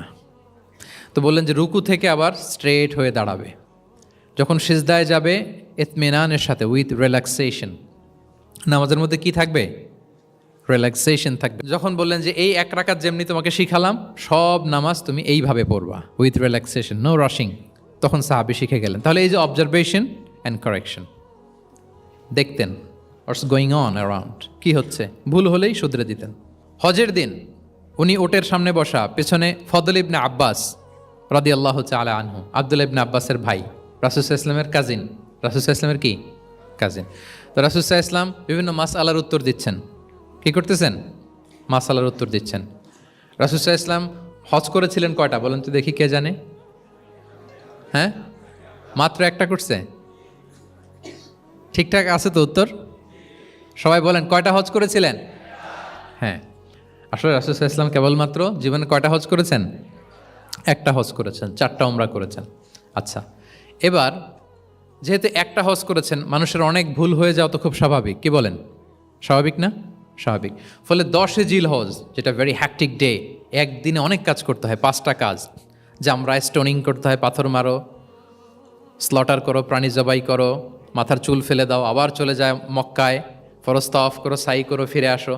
তো এই যে 5টার সিকোয়েন্স অনেকে রাখতে পারে না, ভুল করে ফেলে। এখন 1400 বছর পরে মুআল্লিমরা এত তালিমের পরেও আমরা ভুল করে ফেলি। তাহলে ওই সময় কি হয়েছিল বলেন? ওটা ছিল প্রথম হজ। তো রাসূল সাল্লাল্লাহু আলাইহি ওয়াসাল্লাম জানেন আজকে তো অনেক ভুল করবে, তিনি আকাবা, মিনার পাশে আকাবার এখানে হেল্পলাইন সার্ভিস চালু করছেন, মানে নিজে দাঁড়ায় আছেন, দেখি কার কি ভুল হয় জিজ্ঞেস করলে মাসালা বলে দেব। সুবহানাল্লাহ। তো এসে একজন বলে যে, ইয়া রাসূলুল্লাহ, আমি তো ওই আগে কুরবানি পরে চুল কাটা, আমি আগে চুল কেটে ফেলছি। রাসূল সাল্লাল্লাহু আলাইহি ওয়াসাল্লাম বলে, ইফআল ওয়ালা হারাজ, ওকে, কোনো সমস্যা নেই, যাও। আরেকজন এসে বলে, আমি তো আগে এটা করছি। ওই দিন যাই নবীকে জিজ্ঞেস করা হয়েছে, নবী সাল্লাল্লাহু আলাইহি ওয়াসাল্লাম ফ্লেক্সিবিলিটি দিয়ে দিয়েছেন, বলে করো, অসুবিধা নাই। তো ওই যে দাঁড়িয়ে তিনি মাসালা বলতেছেন, পেছনে ছিল ফদল ইবনে আব্বাস, ছোট ছোট সাহাবী, তরুণ। তো খাসাআম গোত্রের এক নারী আসছিল একটা মাসালা জিজ্ঞেস করতে, and she was a very beautiful lady, বেশ সুন্দরী ছিল। তো এসে রাসূল সাল্লাল্লাহু আলাইহি ওয়াসাল্লামকে যখন প্রশ্ন করতেছে, ফদল ইবনে আব্বাস ওই নারীর দিকে তাকায় আছে, এবং ওই নারীও ফদল ইবনে আব্বাসের দিকে তাকায় আছে। রাসূল সাল্লাল্লাহু আলাইহি ওয়াসাল্লাম উত্তরও দিচ্ছেন, আবার খেয়াল করতেছেন যে চোখাচোখি হয়ে যাচ্ছে। যখনই তিনি অবজার্ভ করলেন যে ফদল ইজ ক্রসিং দ্য লিমিট, একবার চোখ পড়তে পারে, তারপর তো নামিয়ে ফেলতে হবে, সে যখন তাকিয়ে আছে, নারীও তাকিয়ে আছে, তখন রাসূল সাল্লাল্লাহু আলাইহি ওয়াসাল্লাম কী করলেন? ওয়াজআলান নবী সাল্লাল্লাহু আলাইহি ওয়াসাল্লাম ইয়াসরিফু ওয়াজহাল ফদলি ইলা শিক্কিল আখার, সাথে সাথে ফদলকে বললেন, ফদল ওইদিকে না, এইদিকে তাকাও, এইভাবে। এটা সরাসরি হাদিসের অনুবাদ করে শোনাচ্ছি, আমার পক্ষ থেকে না, এবং বুখারীর হাদিস। ফাজআলা ইয়াসরিফু ওয়াজহাল ফদলি, ফদল ইবনে আব্বাসের চেহারাটা রাসূল সাল্লাল্লাহু আলাইহি ওয়াসাল্লাম ঘুরিয়ে ফেললেন যে ফদল ওইদিকে তাকানো যাবে না, এদিকে তাকাও। ফদল রাদিয়াল্লাহু তাআলা আনহু নিজেকে সামলে নিলেন। এই যে this is the point, observation. এটা কি বলে? Observation and correction. রাসূল ইসলাম he was a very good observer. What's going on around, কী চলতেছে সব দিকে চোখ কান খোলা। বাংলায় কি বলে? বাংলায় বললে বুঝবেন ভালো, চোখ কান খোলা রাখতে হবে। তো রাসূল ইসলাম খেয়াল করলেন এবং ওনার চেহারা ঘুরিয়ে দিলেন। এভাবে তিনি কেউ ভুল করলে শুধরে দিতেন। এবং শুধরে দেওয়ার আরেকটা নিয়ম রাসূল ইসলাম, আল্লাহু আকবার, অনেক পয়েন্টস এখানে, যে কিভাবে তিনি অন্যের ভুল শুধরাতেন। কিভাবে ভুল শুধরাতেন? আমরা কিভাবে ভুল শুধরাই? বাংলাদেশের যে টেন্ডেন্সি, কেউ ভুল করলে আর মাইক্রোফোন যদি পাই যে মাহফিলে, এইবার তো পাইছি ওই বেটারে, ও কাফের, ওর দাদা কাফের, ওর 14 গোষ্ঠী কাফের, ও মারা যাওয়ার পরে যেখানে কবর দিবে ওই কবরের উপর যে ঘাস উঠবে, ওই ঘাস যে গরু খাবে, ওই গরুর দুধ যে খাবে ও কাফের। আমি জাস্ট সিনারিওটা আপনাদের সাথে শেয়ার করি যে নিয়ম হচ্ছে কি। লেটস সে আমার একজন কো স্পিকার কোনো কিছু একটা ভুল করে ফেলছে, তার জানা নাও থাকতে পারে, আবার আমারও একটা জিনিস জানা নাও থাকতে পারে। কেউ ভুল করলে শুধরানোর নিয়ম হচ্ছে সে যে ভুলটা করলো এটা যে ভুল এটা জানানো, যে অনেকে এরকম এরকম বলে, আসলে এটা ঠিক না, বরং ঠিক হচ্ছে এটা এবং এর পক্ষে দলিল হচ্ছে এটা, জাস্ট এটা বলে দেওয়া। এটা যদি বলে দেয় তাহলে কি হবে, যখন ওই যে ভুল করছে সে যখন শুনবে, তার নাম তো আর বলা হয় নাই, সে তো বুঝে যাবে এটা তো আমি ভুলটা করছি, ফলে আমি শুধরে গেলাম, ওই লোক শুধরে যাবে। আর বাকি যারা লিসেনার, শ্রোতা, তারা সবাই সতর্ক হয়ে যাবে। তাইলে যেটা উদ্দেশ্য ছিল কাউকে শুধরানো, ওটা হয়ে গেছে না? কারো নাম নেওয়া প্রয়োজন হয়েছে? বলেন তো। রাসূল সাল্লাল্লাহু আলাইহি ওয়াসাল্লাম যখন কাউকে কারেক্ট করতেন তখন কখনো কারো নাম ধরে শুধরাতেন না, কারেক্ট করতেন না। আল্লাহু আকবার। নাম ধরে শুধরাতেন না, পাছে না সে লজ্জা পেয়ে যায়, পাছে না সে বিব্রত হয় মানুষের সামনে। সুবহানাল্লাহ। অন্যের রাইটস, অন্যের ব্যক্তিত্বের ব্যাপারে কতটা মর্যাদাশীল ছিলেন। কারণ কারো নাম ধরে তো আমার শুধরানোর দরকার নেই, এটা যে ভুল সোসাইটিকে এটা জানালেই হবে। তাহলে যে ভুল করছে সে শুধরে গেল, বাকিরা সতর্ক হয়ে গেল, ঠিক না? আচ্ছা, 3 সাহাবী মিলে একবার ভাবলো রাসূল সাল্লাল্লাহু আলাইহি ওয়াসাল্লাম বাড়িতে কি কি আমল করে, আমরা একটু আম্মাজানদের জিজ্ঞেস করি, তাহলে আমরাও আমাদের আমল একটু বাড়াবো। যে জিজ্ঞেস করলো যে আম্মাজানরা একটু বলেন তো উনি বাসায় কি কি ইবাদত করে, কতটুকু কোরআন পড়ে, তাহাজ্জুদ কেমনে পড়ে। আম্মাজানরা বর্ণনা দিলেন। বর্ণনা শোনার পরে কান্নাহুম তাকাল্লুহা, ওনাদের কাছে একটু কম মনে হইলো, মানে অনেক এক্সপেকটেশন নিয়ে আসছিল। তারা ভাবছিল মানে রাতে ঘুমাই না, সারা রাত তাহাজ্জুদ আর কান্নাকাটি করে রাসূল ইসলাম কাটায় দেয়, তাদের এরকম একটা ধারণা ছিল। কিন্তু এসে শুনে যে না, আসার পরে নাকি ঘুমোতে যায়, অনেকক্ষণ ঘুমিয়ে সেই মাঝরাতে নাকি ওঠে। যা যা বর্ণনা শুনলো কান্নাহুম তাকাল্লুহা, এদের কাছে একটু কম মনে হলো। তো একজন বলতেছে, আরে কম না, আইনা নাহনু মিন রাসূলিল্লাহ, কোথায় আল্লাহ রাসূল আর কোথায় আমরা। গফির লাহু মা তাকাদ্দামা মিন যামবিহি ওয়া মা তাআখার, ওনার তো আগের পরের সব গুনাহই মাফ। আদতে তো গুনাহই নাই, নবীরা তো মাসুম। তো ওনার সাথে কি আমাদের তুলনা, আমাদের এত কম করলে হবে না, তো কি করতে হবে? একজন বলে যে আজকে থেকে আমি আর ঘুমাবোই না সারা রাত তাহাজ্জুদ পড়বো। আচ্ছা, আরেকজন বলে আমি আর না খেয়ে মানে রোজা ছাড়া থাকবো না, আমি সাওমে ভিসাল করব, সারা বছর রোজা রাখবো, যা করে আল্লাহ, রোজা থামাবো না, আমি রেগুলার রোজা রেখেই যাব। আচ্ছা, আরেকজন বলে আমি আর আমার স্ত্রীদের কাছেই যাব না, আমি সন্ন্যাসী জীবন নিয়ে নিলাম, আমি সন্ন্যাসী থাকবো, স্ত্রীদের সাথে মেলামেশাতে এই আমি যাব না, আমি এটা থেকে বিরত থাকবো। এই কথা যখন রাসূল সাল্লাল্লাহু আলাইহি ওয়াসাল্লামের কানে গেল, রাসূল সাল্লাল্লাহু আলাইহি ওয়াসাল্লাম রেগে গেলেন। রেগে গিয়ে সাহাবীদেরকে জড়ো করলেন। জড়ো করে তিনি বলতে আরম্ভ করলেন, আনতুমুল্লাযীনা কুলতুম কাযা ওয়া কাযা, আচ্ছা তোমাদের মধ্যে কে কে নাকি এরকম এরকম বলছে। সুবহানাল্লাহ। তিনি বলতে পারতেন, এই আব্দুল্লাহ স্ট্যান্ড আপ, দাঁড়াও, আব্দুর রহিম দাঁড়াও, এই আব্দুল সাত্তার তুমি নাকি বলছো যে সারা রাত, এটা একটা কথা বললা তুমি নাকি বলছো যে সারা বছর রোজা, এটা তুমি কি কথা বলতো, ভুল কাজ করছো, এটাও জানো না তুমি নাকি বলছো স্ত্রীদের সাথে মিশবা না। এরকম যদি Abdullah, Abdur Rahman, just for example, এইভাবে দাঁড় করিয়ে যদি নাম ধরে ধরে বলতেন, ওনারা সাহাবীদের সামনে লজ্জিত হতেন না? না। আনতুমুল্লাযীনা কুলতুম কাযা ওয়া কাযা, এটাই রাসূল সাল্লাল্লাহু আলাইহি ওয়াসাল্লামের কাউকে কারেক্ট করার, তাসহিহ করার অভ্যেস ছিল। মা বালু আকওয়ামিন ইয়াকুলুনা কাযা ওয়া কাযা, মাঝে মাঝে বলতেন মা বালু আকওয়ামিন ইয়াফআলুনা কাযা ওয়া কাযা, তোমাদের মধ্যে কেউ কেউ নাকি এমনটা বলে, তোমাদের মধ্যে কেউ কেউ নাকি এমনটা করে। কই আমি তো রাতে ঘুমাই আবার সালাত পড়ি, কই আমি তো রোজা রাখি সোম বৃহস্পতি, বাকি দিনগুলোতে খাই, কই আমি তো আমার স্ত্রীদের সাথে মেলামেশা করি, এই সব কিছুকে ব্যালেন্স করেও তো আমার নবুয়তির তো আমার কোনো সমস্যা হয় নাই, আল্লাহ ভীরু হতে তো সমস্যা হয় নাই। ওয়াল্লাহি ইন্নী লা আখশাকুম লিল্লাহি ওয়া আতকাকুম লাহ, আল্লাহর শপথ আমি তোমাদের চাইতে আল্লাহকে বেশি ভয় করি, আমি তোমাদের চাইতে বেশি মুত্তাকি। তারপরেও এরকম ব্যালেন্সড লাইফ লিড করাতে আমার তো কোনো সমস্যা হয় নাই, তোমাদের কেন সমস্যা হলো, তোমরা এটা কোথায় পেলে? ফামান রাগিবা আন সুন্নাতি ফালাইসা মিন্নি। জেনে রাখো, আমি যে স্ট্যান্ডার্ড ঠিক করে দিয়েছি এটাই সর্বশ্রেষ্ঠ ইবাদত। এর বাইরে যে কেউ যদি কিছু করে আমার সুন্নতের বাইরে, সে আমার দলভুক্ত হতে পারবে। সুবহান। এরকম যখন ধমক দিয়ে শাসিয়ে দিলেন, যেই তিনজন সাহাবী এই কথা বলছিল ওনারা তো শুধরে গেলেন। ওনারা তো টের পাচ্ছেন যে এগুলো আমাদের কি বলতেছে, ওনারা টের পাচ্ছেন না, শুধরে গেলেন। আর বাকিরা সতর্ক হয়ে গেলেন। আল্লাহু আকবার। সো এটা হচ্ছে কারেক্ট করার নিয়ম। এখন আমরা কি করি, কেউ একটা ভুল করলে তখন তাকে ধরি, তার 14 পুরুষ নিয়ে কথা বলি, তার ব্যাপারে যদি আমার কোনো তিক্ত অভিজ্ঞতা থাকে, ঝাল মেটানোর একটা সুযোগ পেলাম, আমি ঝাল মেটাই, তাকে ছোট করি, হেয় করি। হেন কোনো কথা নাই যে আমি বলি না। একটাও কি রাসূল সাল্লাল্লাহু আলাইহি ওয়াসাল্লামের সুন্নাহর মধ্যে পড়ে? বলেন তো না। তাহলে মন গড়া পদ্ধতিতে আমরা কাউকে সংশোধন করতে চাচ্ছি না। আর এইভাবে করলে সংশোধন হবেও না। সে মানবিক কারণেই তার ইগোইস্টিক প্রবলেম চলে আসবে যে সে আমাকে ছোট করলো, আমার নাম ধরে সে এত মানুষের সামনে অপমান করলো। সে হয়তো শুধরানোর যে রাস্তাটা ছিল ওইটাও বন্ধ হয়ে গেল। ঠিক কিনা বলেন? তাহলে রাসূল সাল্লাল্লাহু আলাইহি ওয়াসাল্লাম এভাবে শুধরাতেন। আর তামিম ফি তাসওয়িবিল আখতা, কারো ভুল শুধরাতে গেলে ইন জেনারেলি শুধরাতেন। যাদের শুধরানোর তারা শুধরে যেত, বাকিরা সতর্ক হয়ে যেত। আচ্ছা, আরেকটা পদ্ধতি ছিল ক্লিয়ার মিসকনসেপশন।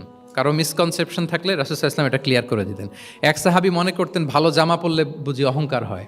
তিনি খুব সুন্দর ছিলেন দেখতে, খুব ভালো পোশাক পরিচ্ছদ পরতে পছন্দ করতেন। তিনি একবার বললেন, ইয়া রাসূলুল্লাহ, ভালো পোশাক পরলে কি অহংকার হয়? রাসূল সাল্লাল্লাহু আলাইহি ওয়াসাল্লাম বললেন, না। ইয়া রাসূলুল্লাহ, আমি ভালো জুতা পরতে পছন্দ করি, এটা কি অহংকার হয়? না, এটা অহংকার হয় না।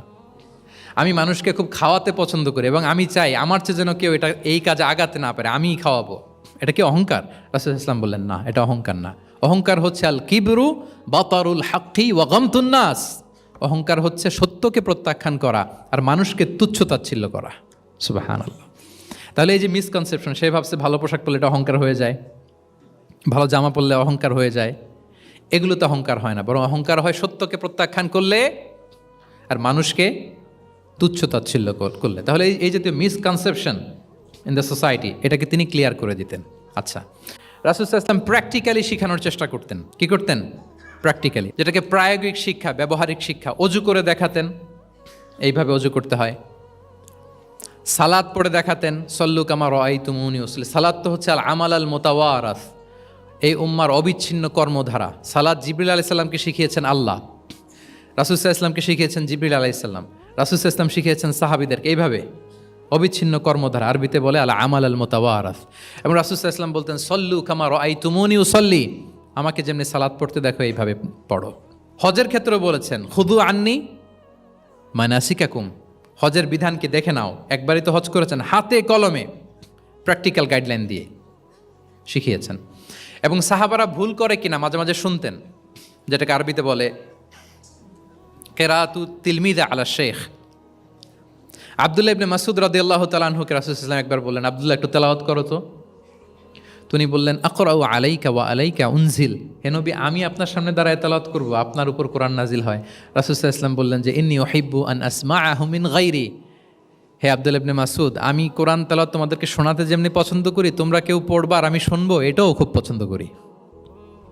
কারণ উনি প্ল্যান করে রাখছেন আব্দুল্লাহ ইবনে মাসউদ কি হবেন, তিনি কিছুদিন পরে উম্মার শিক্ষক হবেন। ওইখানে আবার ভুলটুল করে ফেলেন কিনা উনি জাজ করতেছেন। তখন আব্দুল্লাহ ইবনে মাসউদ রাদিয়াল্লাহু তাআলা আনহু সূরা নিসা তেলাওয়াত করে শোনালেন। তাহলে রাসূল ইসলামের একটা পন্থা ছিল, তিনি শুনতেন আবার শোনাতেন। কি করতেন? শুনতেন। প্রতি রমাদানে যতটুকু কোরআন নাজিল হয়েছে তিনি জিবরিল আলাইহিস সালামকে শোনাতেন, আবার জিবরিল আলাইহিস সালাম পুরো কোরআন রাসূল সাল্লাল্লাহু আলাইহি ওয়াসাল্লামকে শোনাতেন। এটা ছিল একটা টেকনিক। আচ্ছা, রাইটিং মেথড, আমরা যেমনি লেখি, অ্যাসাইনমেন্ট, প্রেজেন্টেশন, লেখার মাধ্যমে জ্ঞান বিতরণ, জ্ঞান অর্জন, এটা কম ছিল। আমি আগেই বলেছি, মেইনলি ছিল oral based and QnA based. কিন্তু লেখাজোখা যে ছিলই না তা না, লেখা জানতো। হাতে গোনা অল্প কিছু সাহাবী মক্কায় লিখতে জানতেন, পড়তে জানতেন। মদিনাতেও ইহুদিরা জানতো, কিন্তু অন্যান্যরা, আরবরা, তাদের মধ্যে লেখার যে কালচার, এটা ওইভাবে গড়ে ওঠেনি। জানতেন অল্প সংখ্যক লোক।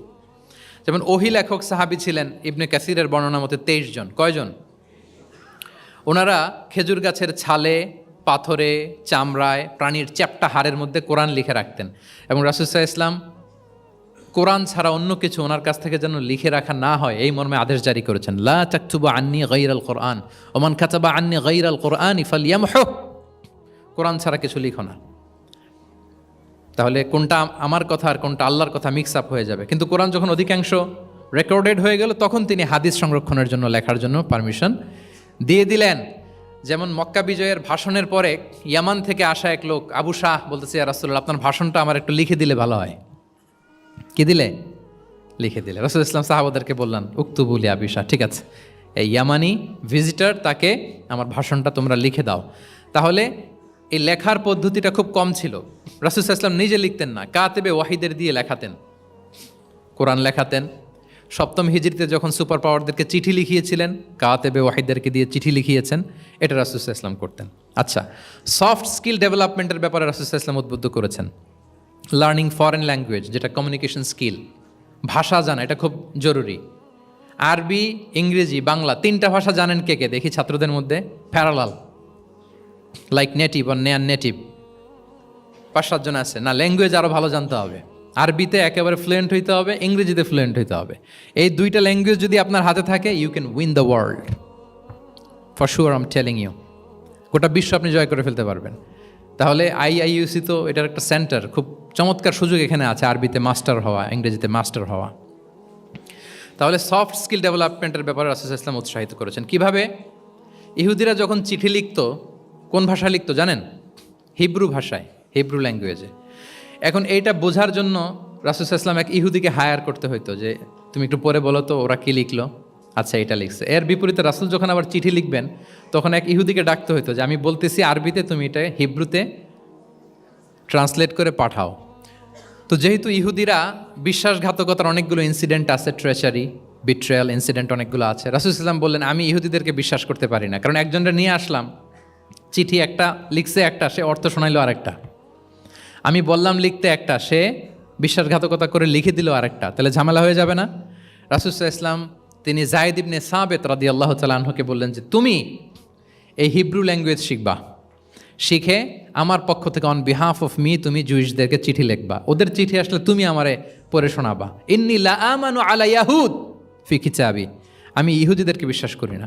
রাসূল ইসলাম যখন ওনাকে অ্যাসাইন করলেন এবং দোয়া করলেন, রাসূল ইসলামের দোয়ার বরকতে উনি বলেন যে 15 দিন যেতে না যেতে I became master in Hebrew within 15 days. 15 দিন যেতে না যেতে আমি হিব্রু ভাষায় পণ্ডিত হয়ে গেলাম।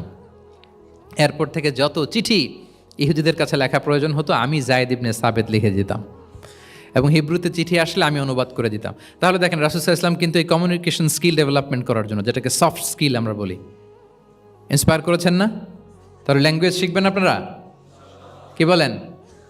শুধু আরবি ইংরেজি না, পারলে জাপানিজও শিখেন, চাইনিজও শিখেন, অনেক কাজে লাগবে। অ্যাটলিস্ট অ্যারাবিক অ্যান্ড ইংলিশ, ইনশাল্লাহ বলেন। সবাই বলেন নাই? মাশাআল্লাহ, তাবারাকাল্লাহ। রিজনিং, মারিফাতুল ইল্লা, শুধু একটা লিগ্যাল অপিনিয়ন জানিয়ে রাসূল সাল্লাল্লাহু আলাইহি ওয়াসাল্লাম ক্ষান্ত হতেন না। কেন এটা হালাল, কেন হারাম, রিজনিং শিখিয়েছেন তিনি।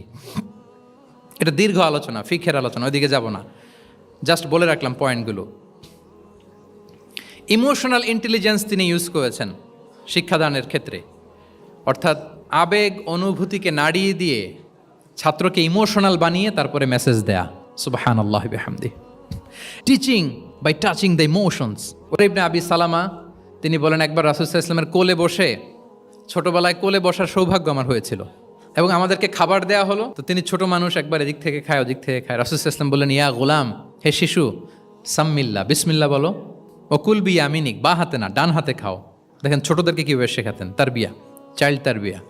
ও কুল মিম্মা ইয়ালিক, তোমার সামনে যেটা আছে ওইটা খাও, এদিক থেকে ওদিক থেকে চারদিক থেকে নিও না। রাবি বলেন যে ফামা ঝালা তিলকা তু'মাতু বাদু, উনি বলতেছেন এরপর থেকে আজীবন আমার খাওয়ার স্টাইল এটাই হয়ে গেছে। নবীর ওই কথা আমার কানে ঘন্টার মতো বাজে। খাওয়া শুরু করলেই আগে আমি বিসমিল্লাহ বলি, ডান হাত দিয়ে নেই, আর আমার সামনে যেটা আছে ওইটা থেকে খাওয়া শুরু করি। দেখেন চাইল্ড তারিফে কীভাবে করতেন। তাহলে এটিকেটস অফ হ্যাভিং ফুড কীভাবে খাবে রাসূল ইসলাম শিখালেন।